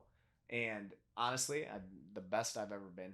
Just teaching and doing it like technique wise. I feel because you're like, still relatively young too. It's not like and I've gotten so much better because even growing a younger team, I'm not going with killers all the time. But even Duke told me, he's like, when you move down there, you're not going with any killers. Use that to work on your weak parts of your game. When I would spar, me and Anthony were like main sparring partners. So like when it came to a point where I was feeling really good southpaw, I go standard, ding, ding, ding, ding, ding, and I'm like, nope, got to go back to southpaw, right? Yeah. I didn't get to work that shit as much, right? And that's not against them. Like, we have a bunch of killers. We're getting fight ready, right? But, like, glass half full. Like, a lot of people look at it like, oh, young team, you don't have anybody to train with. Well, I can also develop my skills. This is more technique before it is anything else. Yeah. When you start getting the balls and the crazy mentality, that's second, right? Just like lifting. Lifting weights isn't like the main part of my regimen. Lifting weights is supplemental. Well, right? And we can't forget, it's easy to go A plus B equals C. And if you train with a bunch of killers, you're automatically going to have, you want to train with killers. You want to know where you stand. But the last fight you had me, Lonnie, and Spud a couple times for grappling. That was it. Yep. Some basically washed up retired guys and a team. Yeah. That of a bunch of green people that weren't really quite at your level, but it didn't matter because you were able to adjust your training to get what you needed. What I needed. You believed in it. You went out there and you fucking closed the show. Yep. Well, and it's one of those things. The mentality is the biggest thing in this Belief. sport. Any sport, belief is really the biggest thing, right? Especially in this, it's one-on-one, and it's battle. You're doing damage. So a lot of guys think that. I thought that. I thought I got to be with killers if I'm going to get better. And Makes sense. For a young person, I get it. I get it, right? It's the most logical thing. Oh, I'm going to become what I'm around, right? Pack of wolves, I'm going to be, earn my stripes. But the older I get, there's a difference between training when you're younger and you're older.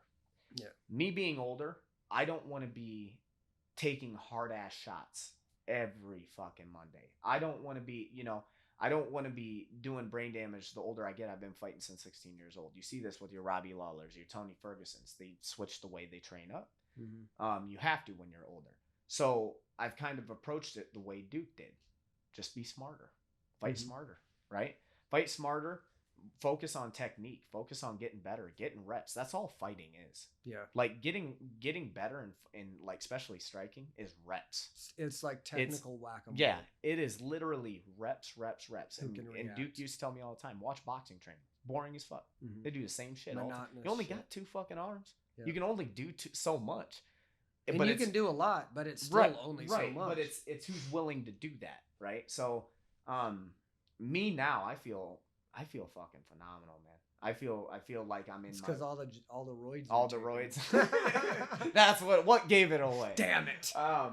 But no, I feel like I'm more in my 70 body now and stuff like that. But as long as our guys keep taking fights, I love getting these guys ready for fights. I love seeing them win. They're only gonna get bigger too. Yeah, yeah. Well, and even like Alex. So example, right? Iron sharpens iron. So even when I took that fight, the team was smaller. I didn't have as many people to train with. Now our guys are getting better. Alex fucking submitted me the other day. Really? That's the first time. What'd he get you with? We're naked. Fucker. But he got me slipping because I got comfortable because I thought, I'll get out. I'm gonna get out of this. And nope, he fucking cinched it on. Nope. He fucking got it. I had to get him back, and I got him back with an ankle lock, and I never go. But time was running out, and I'm like, I'm not letting you fucking one up me. So like, you went up him with an ankle. Yeah, and I never fucking go for him. I know. so that's funny. But it was cool, and I told him, and I'm like I'm very prideful, but what's cool is teaching. I can set my pride apart. Yeah. And even after class, I'm like, look, Alec fucking submitted me. Back in the day, remember when fucking Bo submitted me 5 times? I do. I was really good. I was getting better, and he submitted me 5 times with a standing guillotine. And you lost all hope. Threw a fucking hissy fit. I'm done. Right? Like now, like I don't. That's what martial arts does to you. It does. Like, man. I was convinced, just a few years ago, that I was done growing. That as a martial artist, I couldn't get any better. Mm-hmm. And the reason that was is because all I did was train, and I was burned out because I was teaching and I was working at the same time. Yeah. So I'd be like, okay, we're gonna work on this today. Yeah.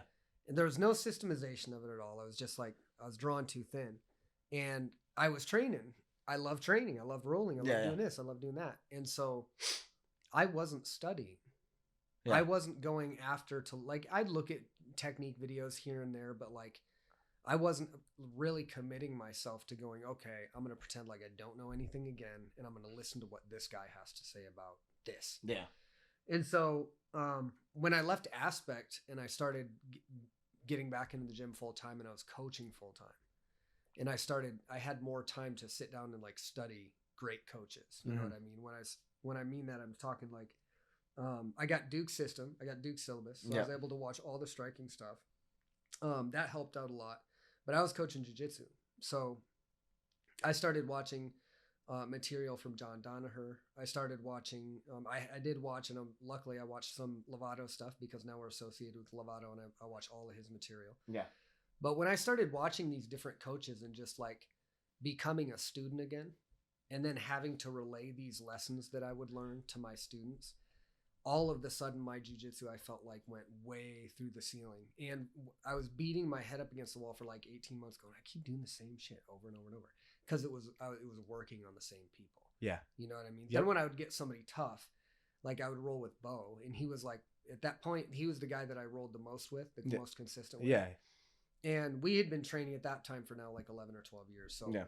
we knew each Know other's each other's shit, game. and it was Yep. it was boring, but I could never pass his guard. Mm-hmm. I'd get close. I'd get past it for like a second, and then he'd just throw me back in it, and I'd be pissed off, and I'd be like, maybe I'm just done getting better. Yeah. Like I said that to myself over and over because I didn't have time to study or even think about it. Mm-hmm. Then time goes by. I just accept it as a martial artist. Well, maybe I'm going to get my ass kicked in the future, and that's just the way it is. I'm getting old. Yeah. Then I started having time to study, and I found some very simple fundamental reminders of shit that I've known the whole time I've been on the You ground just needed that I just wasn't focusing on. Yep. I was shredding through everybody's guard with my experience from a kneeling position, and I couldn't do that as easily with Bo. Yeah. Because he was going to catch me up and shit. Yeah. So I was like, "Oh, you don't stack and you don't stand. Yeah. You're staying in this perfect spot for all of these submissions and stuff to Yeah. manifest. Just try doing this." Because I had time to study, even though I was learning some of the same shit, it was just like a reminder. Yeah, of yeah. me. I had this great epiphany, and then all of a sudden I started having a little bit more success in some of these areas. Yeah. And you go through that over and over. Yep. There's this ebb and flow. Yep. And I feel like a lot of martial artists that aren't really in it for the long term, they'll do it. This is like a blue belt curse thing. They'll do it for 2 or 3 years. They'll gain some confidence. And then they'll have this like meltdown moment where they think their shit doesn't stink, but then somebody comes in and just Checks 'em. fucks them up. Yeah. And it's like a white belt or something. Yeah, And they yeah. just can't handle it and they quit. Yeah. But I got to a point where I had almost relegated myself to believing like this is the end of my skill. Like I can't improve. This is Yeah. the pinnacle of martial arts. And I was full of shit. Yeah. Like I am way better than I was at that point in time. But like the mind is a powerful thing. Yeah. Yeah, man. And It's for a coach, being able to take an athlete like Alec, imagine if Alec walks into a gym and he has a coach that has a more grappling based mindset and he tries to make Alec a grappler Mhm. and tries to deny the natural talent that Alec has in the power of his hands. Yeah. Imagine how different his fucking career is. Yeah. Yeah. You know, that's a profoundly important thing that you can do to coach. And like, that's why I get the intent in trying to scout out young talent because there are a lot of young fighters out there that are with teams that aren't going to take them where they could go. Yeah. And man, I'll tell you what, maybe it's easy to say this because we're where we're at now, but if there is any sport where I want to seek out and track down somebody who's done this for 20 or 25 years, Yeah. it's MMA. Yeah. Yeah. It's the For sport real. where people are trying to shin you in the face. And I think people know now about your coaching. I think they knew about your fighting ability, but now I think they know the kind of team that you've put together. And now I think it's just a fucking magnet. Well, And now, people are gonna start coming not en only masse. people getting in, now promoters. Like Yeah. me and Biggie can't keep them off. I know. You know, They're hitting So, me like, up and I'm like, I don't know what to yeah. say. So like, you know, and that's and that's not a problem. It's a good No, that's a thing, good right? thing. Yeah. Picky. Be But picky. yeah, even out there tonight, man, we got how many people we have there? A couple left early, but It ain't 5. I'll tell you that. man. No, we had about Like 15 or 20 people. 15, 20 people, you know. And that's not irregular anymore. Like you No. guys have been getting bigger and bigger groups, and the kickboxing yeah, yep. is huge. Yep. Like it's now taking up half the mat, and we're gonna have to modify the gym a little bit. Yeah. but Yeah. all good problems. Good problem to have. Yeah. But yeah, on coaching, I mean, even I wanted to go back because we were talking about Juan moving here. Even Juan, man, Juan's been in martial arts his entire life. Mm-hmm. You know, karate, and we met him in North Carolina when I fought Bobby Green, and his gym, the core gym out there, was a affiliate of Duke's. So like Juan was nice enough to chauffeur me around. I was cutting weight, and we got to train at his gym and stuff. But long story short, Juan ended up just on a whim coming here, staying with me. I had open space, and he was at a point where Juan doesn't care who he fights. He's like the old mind. Like, I don't give a fuck. I just want to fight. So like, he was 2-0, and then he took 2 really tough fights. One guy that still undefeated, I think, Anthony Romero or something like that. He was on Contender Series. And then there was another dude, I forget where he trains at, but another tough dude, and he was kind of in a sticky spot because he lost 2 fights in a row, and he decided to move here, and you know, now I can see, you know, him trusting the system and doing not just in the training room, but in the fight, he's starting to make modifications and do things differently, and now he's on a 2-fight win streak. and you know, he just fought in XFC. He fought a guy that trains at King's, you Mhm. know. So I can see, like, even with the technique and the confidence, confidence is super big in this sport. You know, you can get in a mental funk. You get in a mental funk, you be your own worst enemy. Yep. So like what I like with what we got here with the killers, with the Alex, with the Sams, with the Wands, and even Kelvin coming from Canada to train here, staying with me. Fucking let him stay at my house. I don't give a shit. Like, martial arts is my life, you know. Yeah. And he's asking like, how, I'm like, dude, just, you're a body. Come here, train. That's all I ask. Like, I'm very simple. Figure it out. And then we had Dylan move from Illinois. Yep. And all these young guys. We got Nelson now, new young little kid who lived in Puerto Rico his whole life. Mhm. You know. So we're getting people coming here. They're trusting the system. I try to do the best job I can at having fun doing it. Like, it's already a tough fucking sport. And I don't want to bog everybody down, so I try to have fun in these classes, not be too overbearing. There's some times where I have to, but just like any parent, any coach, you got to do it. But I think we're building something here, man. Yeah, it's a good group. They've Yeah. got a good rapport and a good Yeah. camaraderie between them, and I just feel like it's just continuing. Oh, to it's elevate. continuing, and especially in Iowa, man. Everybody pocket trains. Like, nobody. There is no haven. There is no, like. There's no one stop shop. You know, it's interesting too, because Iowa's not that big, you know. And when we were training, and we knew Dave was training, but Dave was training at a different time of day. He worked a different shift. Yeah. And then when he came and trained with us, he's like, Coach, like, I had no idea you guys were over here. I didn't know you guys were this good. I was, too small. We need to train together. Yeah. Like, he knew then that it was only logical to put ourselves in the situation we were training together. Yeah. But that's not the way everybody thinks. And I feel like that's the way people should be thinking. They should be going, look, just on numbers. Yeah. Iowa we have a lot of hard workers, but we don't have that many people. Yeah. So we need to find a way to keep our community tight so that we can be competitive with these huge markets and demographics on the East and West Coast. Yeah. But they don't do that. Yeah. Generally, they train in pockets, and they still have pride in this team or that team. And it's like, and I'm all for loyalty. I'm all for pride. But in the end of the day, it's the hurt business. Yeah. You're getting hurt in there. So you're putting your faith into hands that might not be the most beneficial for you. Yeah. So and I get it, and like I said, it might sound a little contradictory because that's where we started, but I also know that our mindset was far different than a lot of these people that pocket train. Oh yeah. You know what I'm saying? Yeah. I think a lot of people are pocket training to avoid a place like ours. Yeah. I mean, flat out, I'll just say it. But there are some people in Iowa that I would say have a lot of experience and know what they're doing. There's like a few schools in Des Moines, near or Purcell. They come to mind. But what's crazy too is, like, this is going to be like the old fogey talk, like the OGs, right? Near somebody he's just naturally a fighter. Yeah. Right. Like, even when the sport wasn't big, he just fought because that's who he was. Right. Yeah. And we're at a point now. We were even rival gyms. Mm-hmm. Like, we were hard driving. Near was at Militich. And I remember there was a time where we had a scuffle. It was like straight out of a movie after a adrenaline card. God, that was fucking years ago when Pat Militich fought. And literally, we got like a line off, like we're about to fight, like hard driving. I wasn't there for this. this. Man, it was fucking wild. But like, that would have been awesome. We're about to throw down. Luckily, it de-escalated. We got everybody out of there. But now it's crazy because there's mutual respect. Yeah. Like, I respect the fuck out of Near. Yeah. I know he's an OG. Well, he's still in the sport. He's still a martial artist. Yeah, and he's still teaching. He's still teaching kids. Still doing he's his still shit. Teaching adults, and like, yeah, he's living the lifestyle. Well, and there's a certain respect, even at that time when tensions were high, and there's a lot of personal shit that went in there, but it's all squashed. Everything with time heals.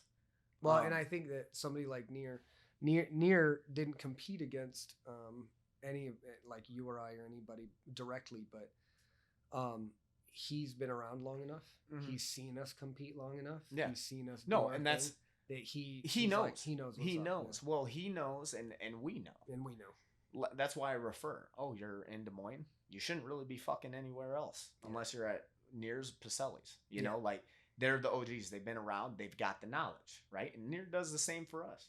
Yeah. Like, like he knows that. Our way. Yeah, and there's well, and we texted, we messaged. Like he even told me, he's like, hey, had a couple guys. They said they were from Hard Drive. Thanks for referring. You know, like as a martial artist, I want you learning shit that works. Yeah, I'm not into this tomfoolery. I take it very seriously, and aligning yourself with people that take it as seriously. Right, and take it as seriously. So like it's like an OG. It's almost like an OG code. OG code. OG code, man. Like, and they know who the fakers are. Yeah, and we know who we're talking about because we'll have the same talk. They know they've called them out right there, and there's a lot of people like that, and saving people from that from that shit, you know. And it's at a point now where that respect kind of turned into a friendship. Mm-hmm. Like, I'm cool. Hey, Josh, you want to go have a beer? Like, cool as fuck. You know, Pat Miletich, you know, fuck, on the same spectrum. Bless him. Yeah, on the same spectrum. Yeah, dude. Really. Like, even not sitting down and having like the conspiracy talks and shit, but on the same fucking spectrum. I would have never guessed that back in the day. Yeah. You know, martial arts has a tendency to really narrow people's focus into what's true. Yeah, straight up. And I think that most higher level mixed martial artists have a very genuine, true perspective just because of the humbling that they've had to go through. So it's only natural because of, you know, the law of attraction, which I'm convinced is 100% a real thing. Oh yeah. That those people are going to gravitate towards each other, and in early ages, and in early stages, that might come in the form of competition. Yeah. But after 20 years, it's just knowledge and time and respect for still continuing to pursue this truth. Well, and it was one of when I was at that XFC for Juan, I did a Zoom interview because a couple guys are making like a documentary on Dustin Poirier, and they wanted to get me on there. And like we went through the talk, like where like the rivalry started in WEC and how everybody compares us and all that shit. And I was just open. I was just being honest, and we're talking about the fight. And I was, you know, I cut and dry. I wasn't making any excuses. And then afterwards, they were like, "Man, that was really good, man. Like you speak very well, and like it didn't bother you. A lot of people, we can't get past opponents to talk about it because they're bitter, a little bitter and salty. And I'm like, this is the way I look at it. When you lose a fight, there's a lot of emotion. You might be salty in that moment. You might be salty for a year, right? In the end, and we've talked about this, where you go on your road, I'm just happy that I get to do what I do. Yeah. And when I talk about it, and I talk about the Dustin Poirier fight, that shit was in 2013, right? It was a long time ago. We even had shit where we were talking shit on Twitter and shit like that. And I'm like, I fucking love Dustin. I think he's a good ambassador for the sport, what he's doing for the charity work. I respect the hell out of him. Didn't take the easy road. Had to fight a million fights to even get a fucking title shot. Yep. You know, like still ain't the champ. There is no fucking bitterness. In fact, if there's bitterness, you wouldn't be doing what you're doing. Well, and when I'm old, if I have kids or I have students, they're like war stories. It's fun to talk, even the losses. Yeah. I even make fun of myself when I fought Ricardo Lamas. I tell people that. I don't tell people about I actually talk more about my fucking losses than I do my wins. That was a crazy one. And that one, like, I'll tell that story and I'm like, you want to see me get fucked up? Here you go. Fish. Here's a video. The bad fish. Yeah. No, bad chicken. Bad chicken. But you never told anybody about, I've never smelled anything come out of a bathroom like that came out that and way. That was like, coming out of my mouth. Your shit, you were shitting constantly, and it was, I remember, you know when you can smell sickness? Yeah. Oh, it was sickness. It was. I was like, there's something fucking wrong. I was actually burping, and the burp was I knew there was something wrong with you. And I was staying quiet, man. I was like composed. I knew. But it was funny because I'll never forget. And little shit like this, like 20 minutes before I'm gonna walk out, Anthony fought Cowboy the first time. Yeah. That night. In Milwaukee, right? Milwaukee? No, this was Chicago. Okay. Oh, Chicago. Yeah, that's right. Because we're at the Hard Rock. Yep. Yeah. And Anthony goes, damn, Coke, you bust ass? I'm like, no, man, that was a burp. He's like, what the fuck? And I'm like, yeah, Because it was it's constant. that bad. It was constant. It was the whole day. And I remember like taking fighting as serious as I do, especially walking out. Like I like high energy. Yeah. That walkout, I even told myself, I'm like, win, lose, or draw, man. I'm not even worried about winning. Like, don't shit your pants. Don't shit your pants. I'm wearing white spandex on Fox, like Channel 8 Fox. That was like an outlet. That like, was the I'll tell you what, like, for one of your fights, I've never felt so much dread going out. And I didn't tell you this at the time, but I knew exactly how you felt. And that day when you woke up and you opened up the bathroom and came out and I smelled that smell, and then you burped and I smelled that smell, I'm like, we're fucked. Sound good. But like, and even those, it sucked so bad, dude. I was like, he has food poisoning. He is sick as shit right now. It's gonna be another one of those. Oh, back in my day, right? It'll like be one of the tough guys. It's a good story. Because what's funny about it is back in those days in the UFC, like you can't just pull. No. Like I could say I had food poisoning. They would have been so fucking mad. Main card, title contender fight. I would have got punished one way for it. Now they've got so many scientists in there monitoring health and shit like that. Yeah. You hear of people pulling out because of food poisoning all the I fucking time. heard it not that long ago. All the fucking time. Yeah. All the fucking time. And I'm not saying you shouldn't be able to, right? Yeah, like, fuck yeah. You're getting But back getting then, but if back you didn't then, do it, there was you no were just pull. scared. You're like, well, I'm sick. Here we go. Prove it. Yep. Burp in their face and they'd go. Yeah, dude. Well, and it's funny because even on SureDog, when you type my name in, that's my profile pic is me standing in the cage that fight, and I look sick. Yeah. Like I didn't retain any water. No. I looked like no I water gained at all. No, dude. No water I at all. was skin and bones. I was fucking. My face skin was like sagging. Yeah. I looked like a zombie. So that was terrible. But even going through all these losses, and even Duke tells us more about his losses than his wins, because that's where you learn lessons, right? And like I tell all my guys, I'm like, guys, you're gonna lose, right? That's not the mindset we go in. No, we're going in every fight to win. And yeah, there's an exception. You could be a Khabib. Maybe you're just a fucking monster, and you're always on for fight night. Believe it. But believe it, and believe it it until it happens, right? But every dog has its day. There's too many variables in MMA. Shit happens, right? So, telling them, even dealing with losses, it fucking sucks, man. I've cried after every single one of my losses, right? It's a lot. And, you know, I'm not the biggest Tito fan anymore, even though I was Tito. But even what Tito would say is like a loved one dying. When you lose, man, you commit so much of your life. You sacrifice not going out, not eating the things you want. Your mind is constantly occupied with the thought of you stepping in for 15 minutes for months. That's all your mind is on. So like when you lose and you come up short, it's fucking terrible. But that's what I love about this game, man. Like you can win and you feel great, and you lose, but it's you feel right. Like it's like you've done something that a lot of people don't do. And even in the losses, man, like I've told myself, like, even when I was undefeated, like, I'm not going to lose. That's it, right? Like, I'm the shit. Nobody's even come close to fucking touching me.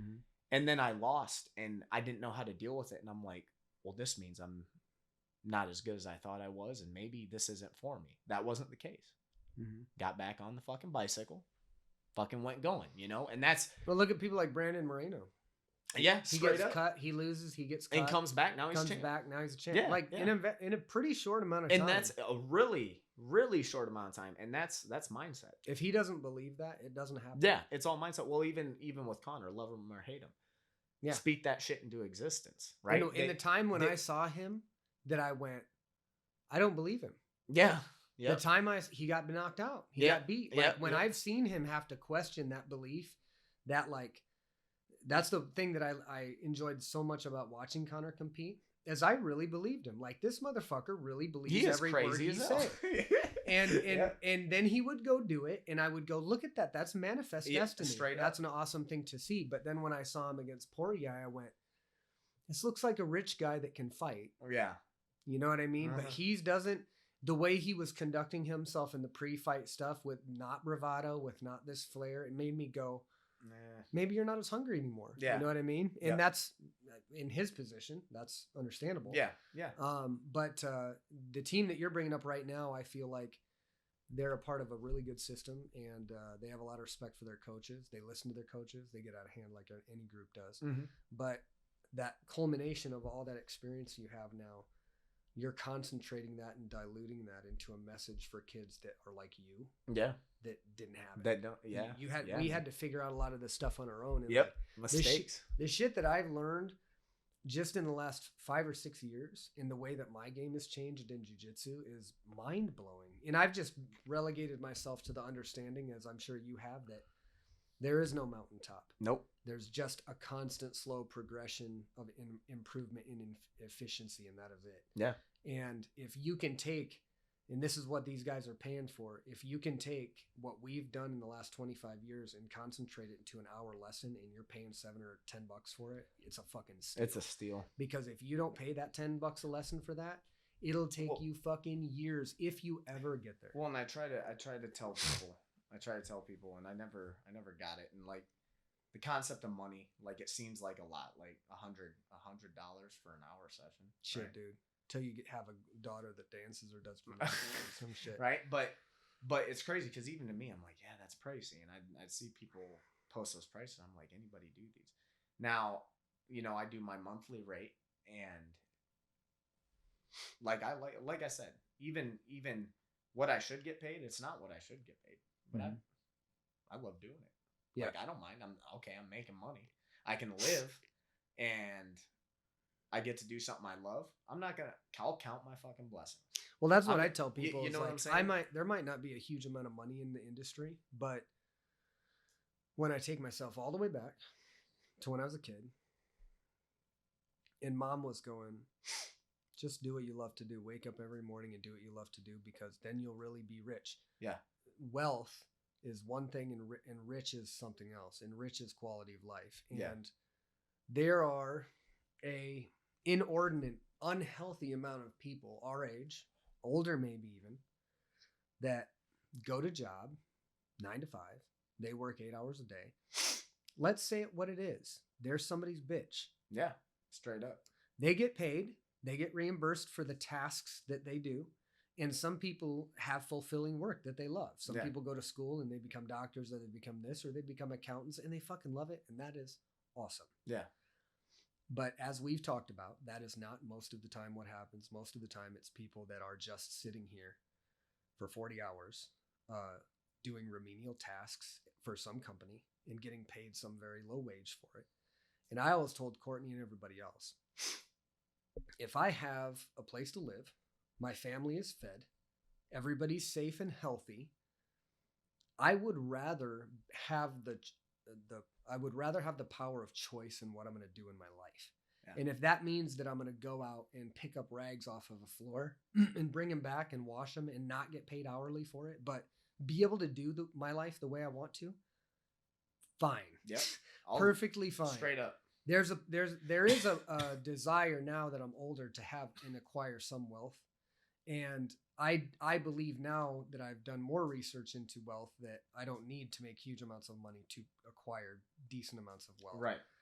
But in the martial arts industry, there's not a lot of people want to do martial arts. No. You know what I mean? And that's why dance lessons are sometimes $800 a month, and why martial arts lessons are here $125. Yeah. All inclusive. But there's not a huge amount of money here as there is in like a multi-sport thing, or like football or basketball or anything like that. But it doesn't matter. Like, if I can get up in the morning and go, I get to teach jiu-jitsu for 3 hours today. I get 2 privates and I have to teach a class. And then I get to have a meeting with my business partner about what improvements we're going to make with the gym. And then I get to go home and hang out with my family, who also does martial arts. Yep. Yeah. I'm winning. I'm winning, no baby. Brainer, man. Like, if they put me in the ground and all I have is my $700 paycheck that I just got paid, whatever. Yeah. But my bills are paid and my family's good and I got to live this life, I'm fucking aces. Yeah. You know what I'm saying? Yeah, so if we can get to a point, and that's the next venture of our thing, is getting debt free and compiling huge amounts of money. Yeah. But until that happens, like, I need so little. In fact, I need less. Yeah. I need less to be happy. And I found that the more shit I've gotten rid of and the more I've minimized my life to its essence, what am I doing here? Yeah. It's just so much more free. Well, it's funny because I had a girl ask me, you wear the same stuff. And I'm like, yeah. I'm like, I got bins of clothes in my room that I don't wear.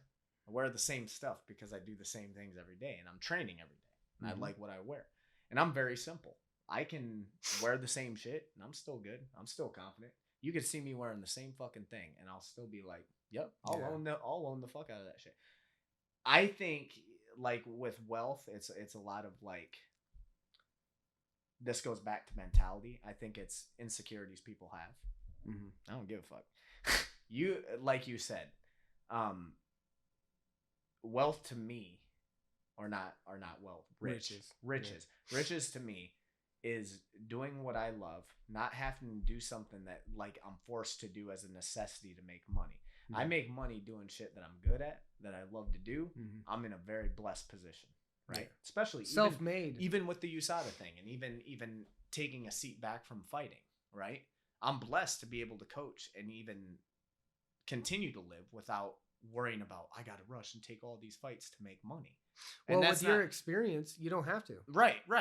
But you know, and I'm super happy for that. And the biggest thing, not working for anybody else. Yep. Can't do it. Once again, not to all the people that are cool out there. I love you. To all the fucking idiots, right? That think they can hold power over people, like in corporate jobs and shit like that. I wouldn't survive.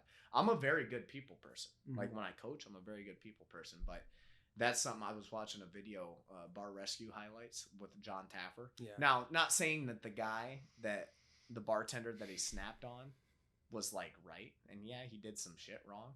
But the guy just came up to him. He's like, "What, motherfucker? Like, you can't talk to me that like a certain way like that and not have a reaction where I'm gonna check you." Right. You know. So like, I'm very happy that I don't really have to answer that. And even when I got into it with you and Spud, martial arts, we will come to a point where we'll work it out. There's a lot of people that they have a one-track mind. They won't listen, and their way or the highway, yeah. Right? So that once again, that's why I'm blessed, and I'm glad for the opportunity to do this because it was something I didn't want at first. Well, maybe you didn't know you wanted it. I didn't know I wanted it, right? But Duke talked about this too, and we talked about this even back in the day. Fighting window is limited. Yeah. It's longer in MMA, I would argue, than a lot of other stuff. But it's still limited. And Duke used to preach about this, having a second option. Yeah. When fighting is over, like, don't be one of those guys that has nothing because you'll wallow away into nothing. Yeah. Take this amassment of this experience and go a different direction. It's like there are so many people that competed well or didn't even compete that well that go on to coach championship programs. Yes. They're more known as a coach than they ever were as a player. Straight up. And the vice versa is completely true as well. Mm-hmm. But it's nice to be in our situation because we're where we wanted to be in the beginning, which was able to make a living doing what we love to do. Yeah. We don't have to go, like, it's always a grind. Teaching is exhausting. Yeah. If you teach class after class after class for years, there's times where you're like, fuck. No, there are times I'm like, and even Spud will come up, you need a break, man, just take a day. And I'm like, no, keep going. And I have those days. There's days that I don't want to teach, but I do realize that after I'm done teaching, I feel a lot better about it. Yeah, just like training. Yeah, it's the same thing, just going and doing it. And then on top of it, I've gotten investment. And I've even, not to make myself sound like a saint, right? But what I should charge for private lessons should be way more, right? But I know and it's going up. Yeah, and I know, and it is going up. But I know our market, and I know how small martial arts is, especially in Iowa. And I want to make some money, and I also want to be active. So, I'll take that hit. And I even told a couple of my students, the prices are going up, but I'm going to grandfather you guys here. One, they're young. Not gonna have a bunch of money just sitting around, and they've committed a lot. And two, they've committed a lot, and they want to fight. Mm-hmm. I'm putting an investment in them, right? I'm not just teaching them to make money or make money myself. I'm teaching them in the hopes that they carry on and have a successful fighting career. Right. You know, so I feel like being able to make money, but then also having people reach goals and do some badass shit is fucking awesome. I'm not just putting people through a workout to get them in shape for summer, right? Like that shit gets boring. Like, okay, go do this.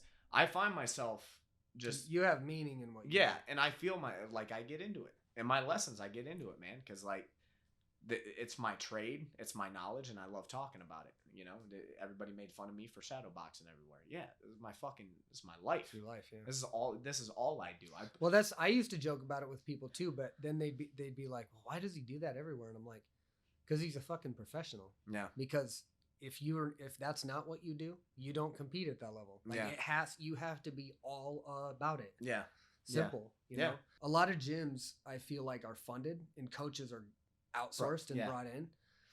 Every once in a while there's an organically grown gym of a few, but like doesn't happen. It doesn't happen very much where multiple martial artists with decades and decades of experience are actively training and coaching at the same time. Yeah. You know, and I feel like it's really nice and it's fulfilling for me because I feel like as a gym, we're getting to a point where people are like, oh, you're hard drive. Like, I know who you guys are. And I'm like, that's awesome.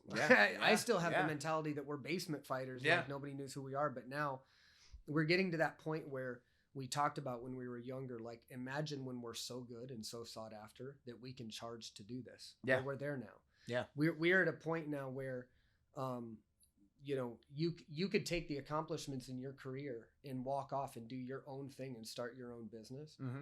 But what's great about this gym is, you know, I know, everybody that's a part of it knows that while we could do that, it'd be better if we stick together. Yeah.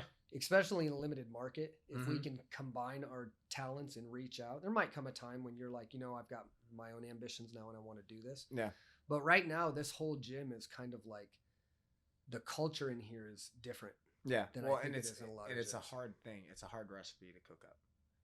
You can't cook it up. Yeah. You have to culminate it for like fucking 20 years. Yeah. And that's what it came to.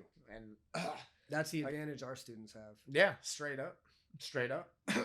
I mean, and you say it like even, you know, I like coaching, but they're my teammates. Yeah. Like I'm in there with them.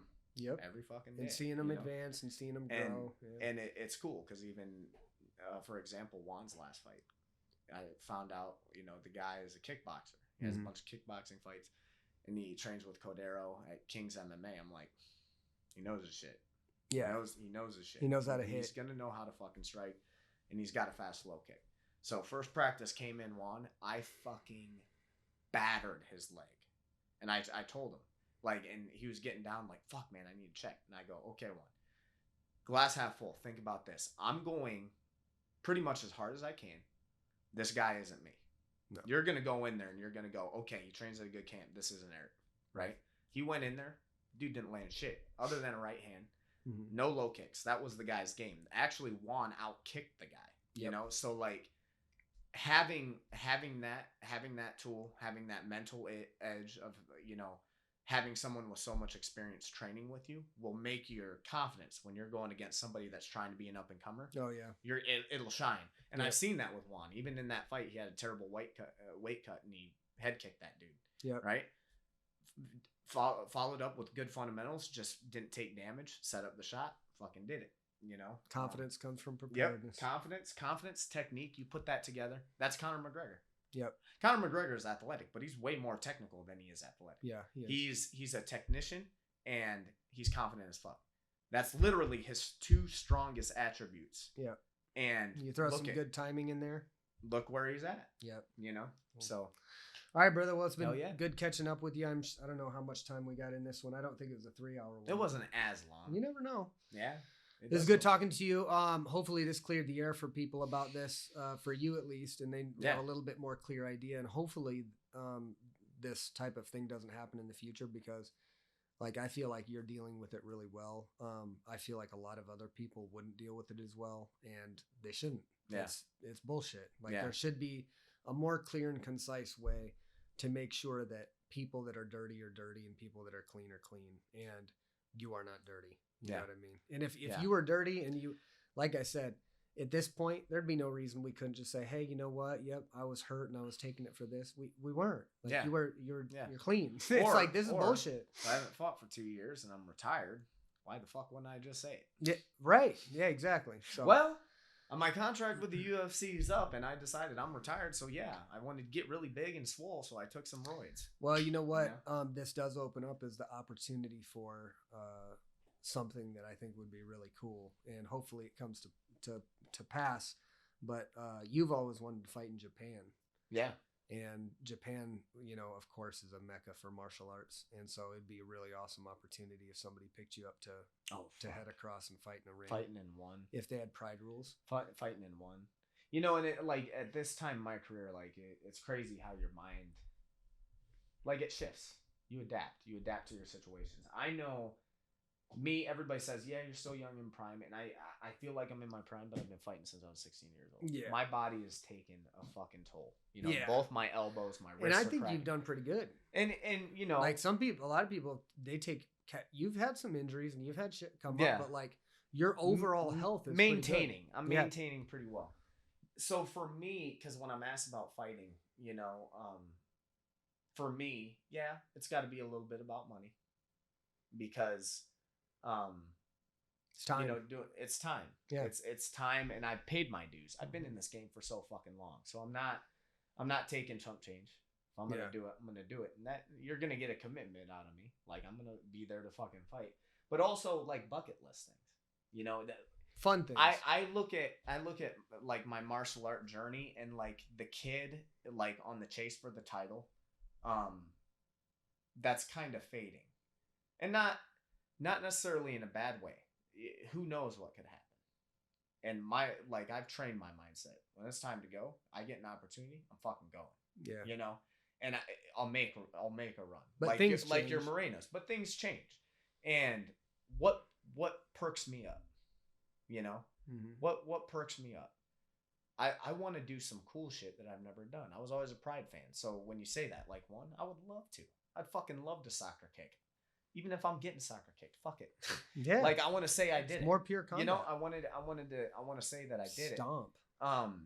And just kind of being in martial arts so long, doing those bucket list things. And I know people are knocking on people for you know, even the Jake Paul shit going on with boxing. They're just getting paid. They're getting paid. They're getting paid. Don't dog on them because people pay them. You know what? You pay me some money and you give me a good opponent, I'll box. Yeah. Why the fuck not? It's what all the cool kids are doing now. I said I want to have a professional kickboxing fight, like Glory, something like that. Not even to be like, I want to get up there and fight Nikki Holskin. No, I just want to do it.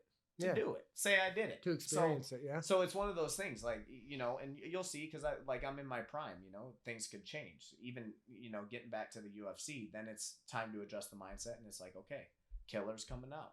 This is my run. This is what I wanted from a young kid. That's still my dream. That's still my aspiration. But when you get older and life happens, and then you got more on the plate, and even accepting, and Keoni's even come to me about this, and he's like, I think you should just stop fighting. I think you should coach. And it's been something that I've like gone back and forth about. But where I'm at now is I've just decided to stop overthinking it and just let shit happen. Yeah. That's not bad. If I don't fight and nothing perks my interest, and I'm just like, fuck it. Well, and coaching. You know, the reason that I said that is not because I don't believe in you. I think that right now you're better than you've ever been. Yeah. And I think it's actually very clear that you're more capable now and more dangerous now than you ever were before. And some of that has to be attributed to your decision to be at a more natural, healthy weight. Yeah, for sure. That said, the thing that I think about a lot is what we've been talking about is time. Mm-hmm. It's to be a head coach is its own job of one program. Yeah. You're a head coach of two programs, arguably. Yep. You have private clients. That's a lot of shit. Mm-hmm. And I think if a person with your experience positions yourself in a certain way, you can actually make good money. You can find ways to position your product. You can do videos, all that shit. but then there's also the other aspect, like you're a very capable athlete and fighter. And this is just maybe my experience, and I might just be a huge pussy.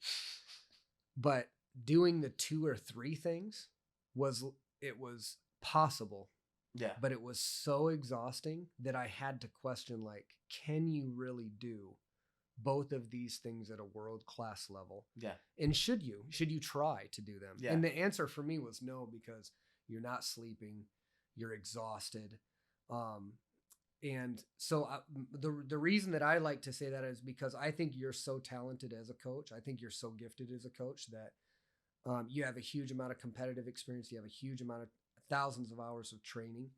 And that was why I suggested it. That's why I thought it was a good idea, because I think you are going to create world champions, but I also think you know what your capability is, and you're having a hard time going, fuck, like I could compete for a world championship right now, but like the cards have kind of fallen away from my favor. Yep. And what do I do? It's kind of like a little bit of an identity crisis at first. Like a crossroads type thing. Yeah, we've talked about that. And every fighter deals with this. Yeah. Right? But a lot of them don't coach. Right. And then they... Right. Well, and I get that.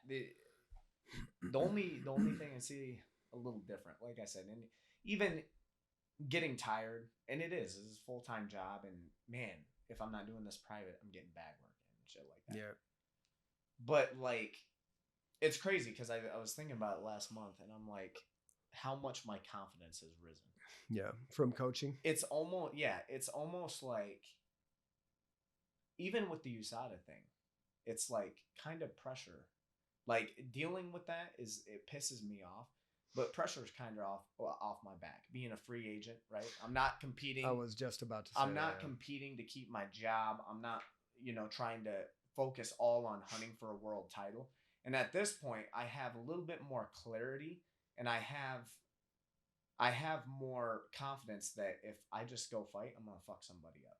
You're more free at this point than you've been in a long time. I feel like, even stress-wise, I've, even meditating and unwinding my mind, I feel a lot clearer, and it's my performance, even in the gym. I feel so much way fucking better. And like, it was always something I used to, because as a young kid, it was easy transition for me. I was an angry kid, so it translated into fighting really, really easily. The older you get, you can't fight that way. Yeah. Can't fight that way. You got to find, and me and Duke talked about this, you got to kind of play with your mind in little ways. It's crazy. And I always used to think, like, sports psychologists, who the fuck needs that? Same. No, it's crazy. Yeah, it's your mind can be your biggest enemy. Yeah, it's a fucking crazy ass thing. So like, I'm just happy where I'm at now, and I'm not in a fucking rush. I was thinking, like, even beginning of the year, man, I'm not gonna have much of a career left. And then I thought about, would you really hate it if you didn't fight? And I really couldn't come up with an answer. And I'm like, man, I love competing and I love fighting and I want to.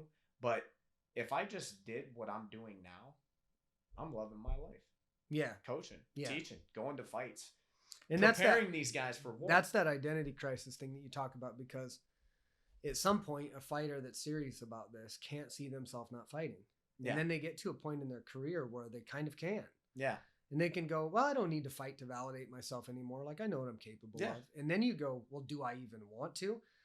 And then you have this big fucking crisis in your mind about what you should do. I did this for years and years and years. Well, my team wants to see me compete. Should I fight, or should I start the gym, or should I do this, or should I do that? Yep.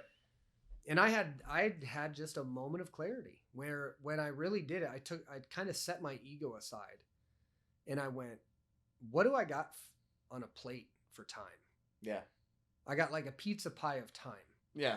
And I've got some very important things in my life. And this was before I like talked about core values or any of that shit. Yeah. And I was like, okay, what's important in my life? Well, my family's important. And the gym. I want to build Hard Drive into a successful, well-known business with all this opportunity we never had. Yeah.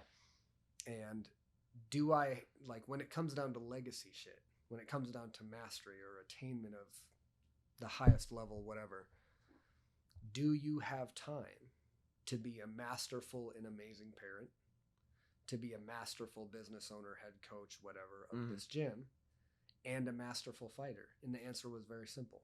No. Yeah. You don't. Yeah. And that's not to say, like, the early fighter in me would go, what, do you being a pussy? You just giving up? Blah, Tough blah, it blah, out. blah. Yeah, tough it out, because you identify with that fighter. But Yeah. when you fought, and when you've lost, and when you've won, and when you've went up and down, and you're older and you're calmer, and the fire doesn't burn as hot, especially with this combined experience, when you start coaching, you go, well, do I need to do all of these things? Should I do all of these things? Should I try? And it's so hard to let go of that. Yeah. Because your ego or pride or whatever the case goes, but I know I still can. Yeah. The thing is, can and should. Right. Can and want to. Yep. Differentiate those and make sure. And sometimes when you ask yourself that question, you're surprised at what you find out. Yeah. Can I see myself not fighting? Sometimes when you just admit that that's a possibility, your fire rekindles. Well, and so even thinking about it, even when I'm going through, talking about it, it's like one of those things. Okay, if I want to get back to the UFC and I just want to stay active, just take 3 or 4 fights, even on smaller shows, shit like that. And then I think about doing that, trying to make a run, trying to pump fights out while running a fight team, while doing all that. I know. It sounds like a fucking nightmare. It is a nightmare. Because no matter where you're fighting, I fought at highest level for a decade. No matter where you're fighting, that takes energy. It takes a lot of energy. If you take it seriously. Yeah, you got to. Like me, I don't take fighting not seriously. Right. Like, it's my life, and this is, every time to me, it's life and death out there. Yep. So it's like, it's one of those things where that's where I kind of came to a gray area, middle ground. I was like, how am I going to develop out?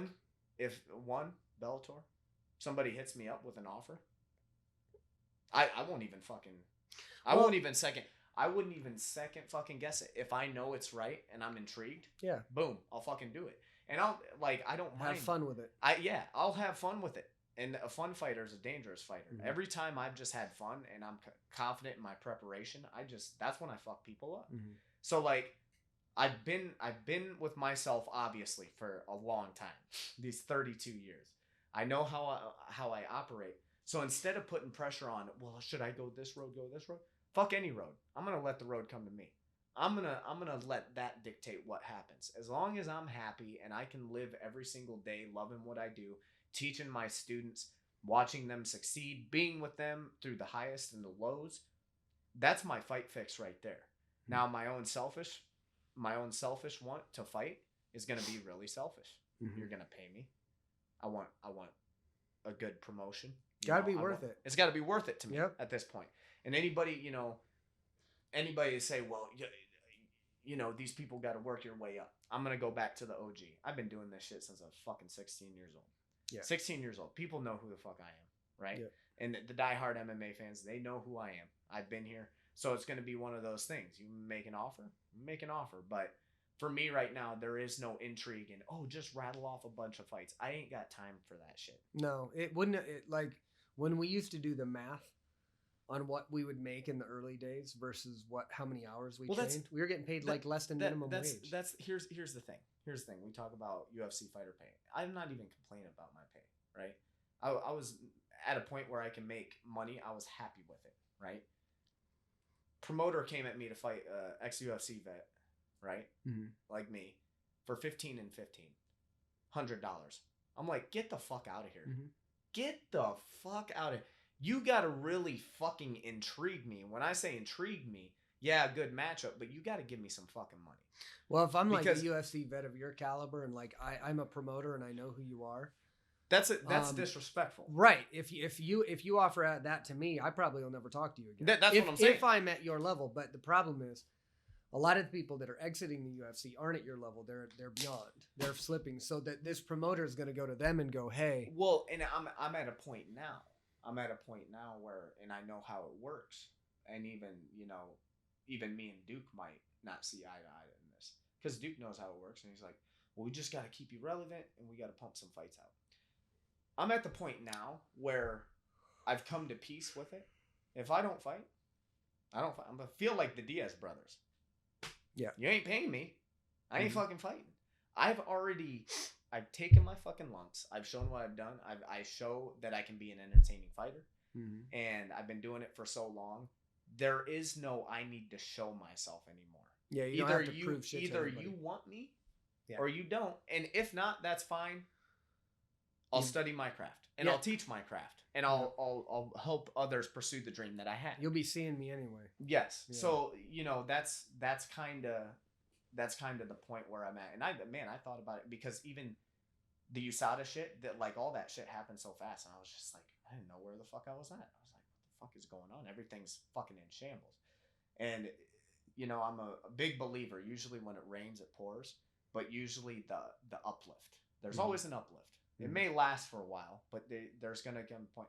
And it's not that anything crazy happened that like changed my life, like in a state where I got this fight offer or this, that, and the other. But I dealt with so much bad shit at one time. I had to deal with it, like mentally by myself, and it put me in a funk for a while. And even there was a point like I'm drinking and I'm feeling sorry for myself. But I heard about that. Huh? I heard about that. What, drinking? Yeah, Keoni's had a couple calls. Fucking Spud. Spud had a couple of calls. Spud called me the other day, telling me about Fast and Furious at 12:30 at night. And I'm like, I'm thinking something happened. Like, why the fuck Spud called me at 12:30? Fast and Furious, man. Paul Walker's alive. I'm like, Paul Walker's not alive. Don't call me with this shit. Yeah, dude. So we got talking about it. But it's funny because I've been in those times, man, in those dark times, but I kind of had to, like, when you hit a low, you got to do something to pick yourself up. And especially in fighting, like that's what fighting is. Like when you lose, you're at the lowest of the low and you got to pick yourself up. And there's been days where I'm just like, man, I can't deal with this. But I feel like dealing with as much bad shit as I had and then pressure of, okay, how are we going to approach my fight career? I'm my own fucking boss. Yeah. You're a free agent. I do what the fuck I want. Yeah. So like now, so like liberating, even if people, you either love or hate the Diaz brothers, I respect what they're doing. Yeah. Fuck it. They go in there, they bang, they battle. I'm not fighting unless I'm getting paid. More people should do what they do. Yeah, right. Mm-hmm. Because they don't treat it like they are employed by anybody. Right. They have respect for their own shit. They have respect for themselves. And that's a fighter thing, right? Yeah. So like that was kind of me getting back in touch with that, where I got people, in my ear about this, that, and the other. Not even like bad things, but just what their idea was on it. And I was just like, no, I'm gonna go with my own on this. I felt like, and I never got to the point in my career or in my competition that you did, but when I finally made the decision that I wasn't going to actively plan to compete, where like I put it in my head where I'm like, there's no absolutes in life. You're not going to say you're never going to compete, because you might get an itch, and if you want to scratch it, you go fucking scratch it. Yeah. But when I was like, hey, you don't really have time to be like an apex competitor and open this gym and do this shit, I felt so free. Yeah. I was like, oh my God, this huge weight has lifted off my shoulders. Like now I can just focus on my family and on this. Wait, yeah. You take something out of it. I think that, it's better for mental health, but B, it puts you in a position where you can operate. If the call comes, you can operate on a very high level, because you're not, I feel like fighters take this shit sometimes way too seriously, especially when they have your experience level. They should just be going and having fun and letting their fucking habits fly.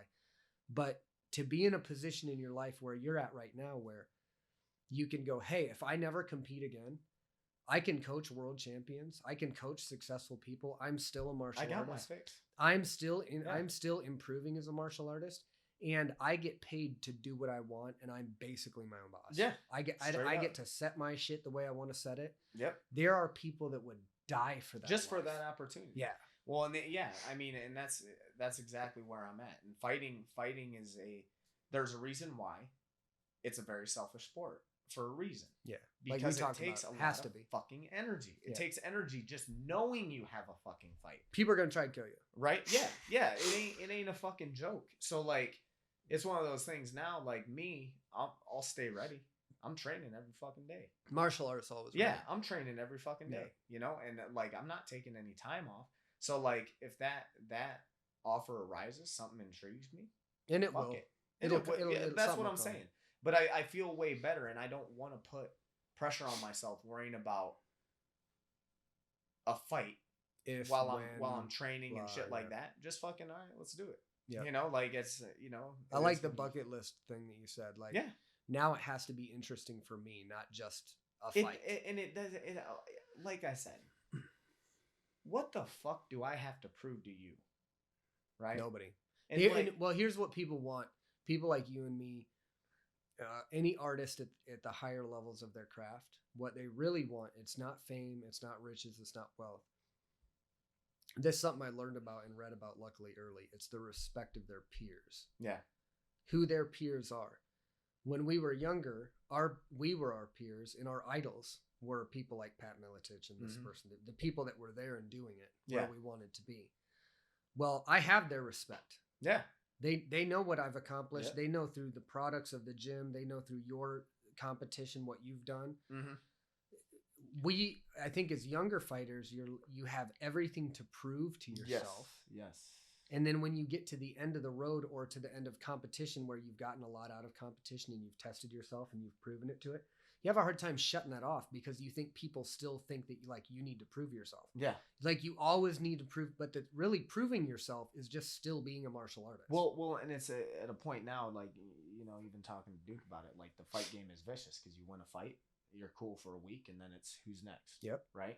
So, like, and it is like that. And I've lived my life like that through my 20s, my teens, all the way through proving myself. It comes to a point where being tough-headed, fuck it. I'm going to keep going. I'm going to keep going. I'm going to keep doing this. And then when you sit back and think about it, and I'm like, what the fuck do I owe you guys?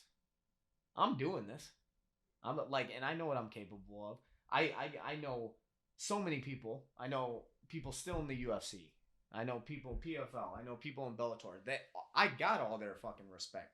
I've trained with them. People They know what I can people in fucking your do. industry know. You've They trained know. with everybody. They know what the fucking deal is. So it's like, it's one of those things like, what? I got to prove to Joe fucking Schmo? Yeah. Right? And even, like I said, not even a slight. I got to prove to Dana White? No.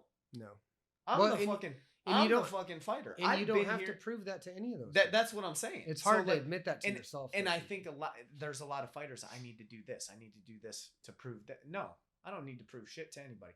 I've done that. Like I said, I've taken my lumps. I've done that. I've done that for fucking since I was 16 years old. I've been doing nothing but trying to prove, right? Trying to prove.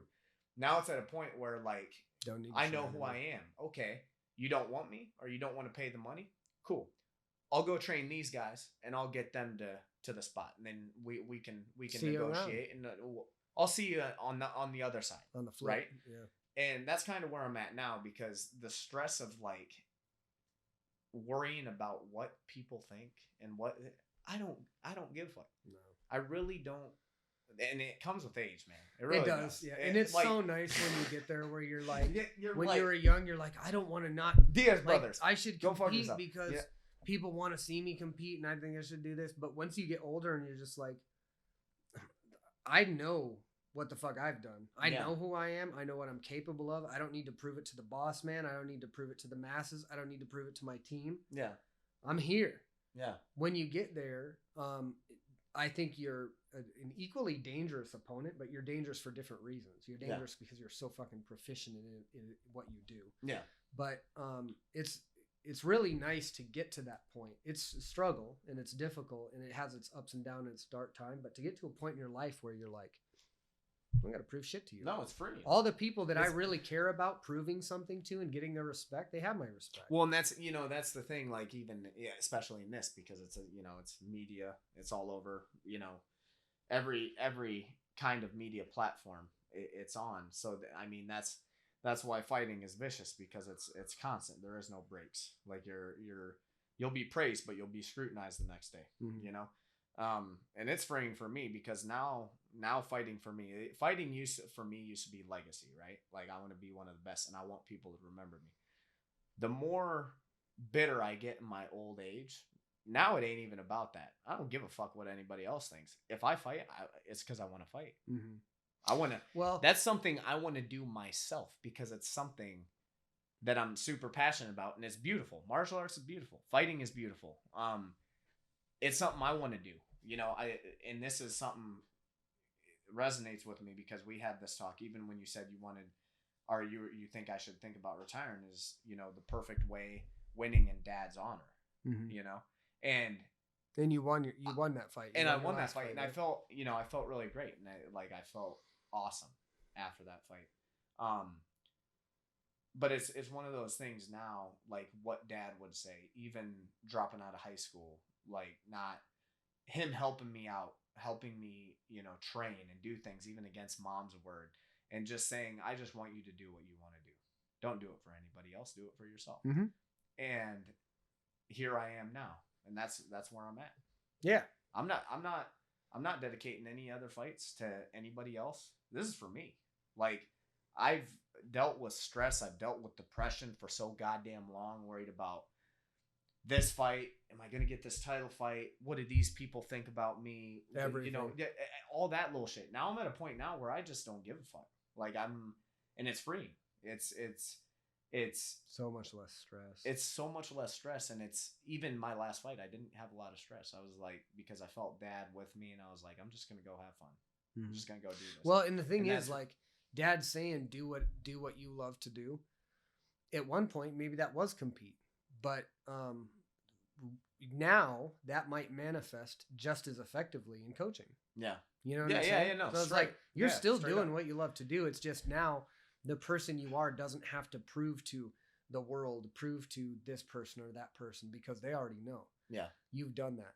It's hard. I think it's hard for fighters because they don't get out of that mode. They never, so a lot of fighters never get to a point of self-realization where they're like, I don't give a fuck about this. Keep your belt.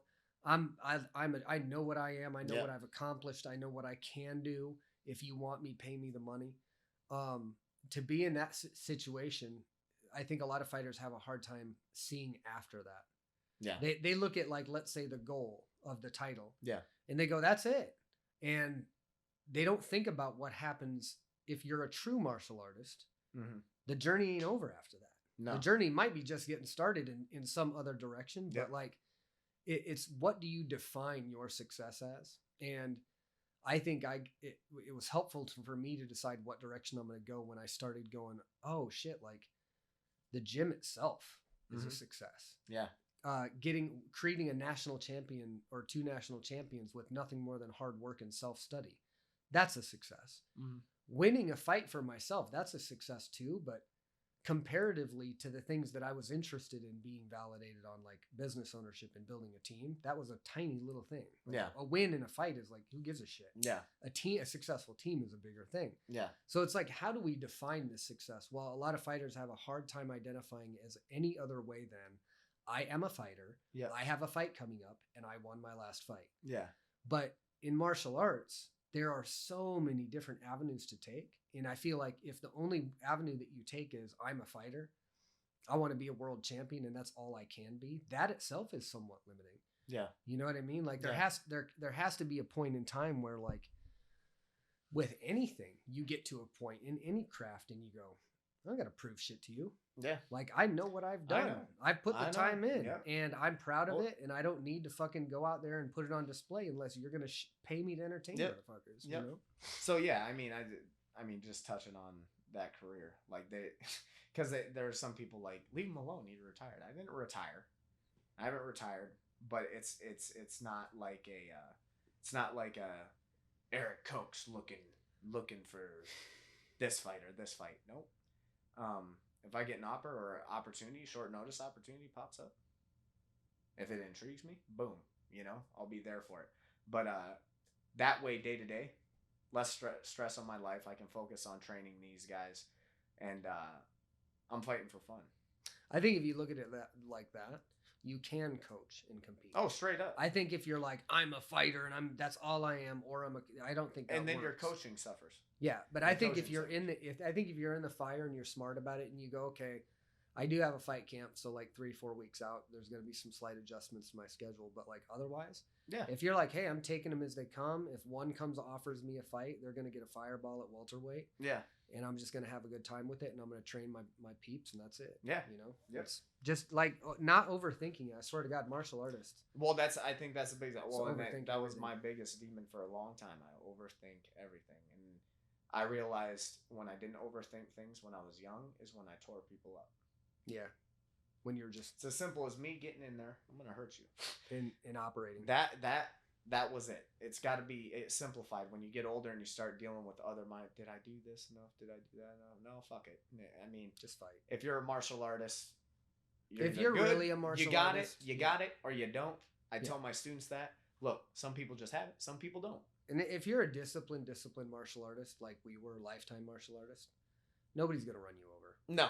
You know what I mean? No. But the mind will fucking The run your mind will ass fuck over you real over. quick. Yep.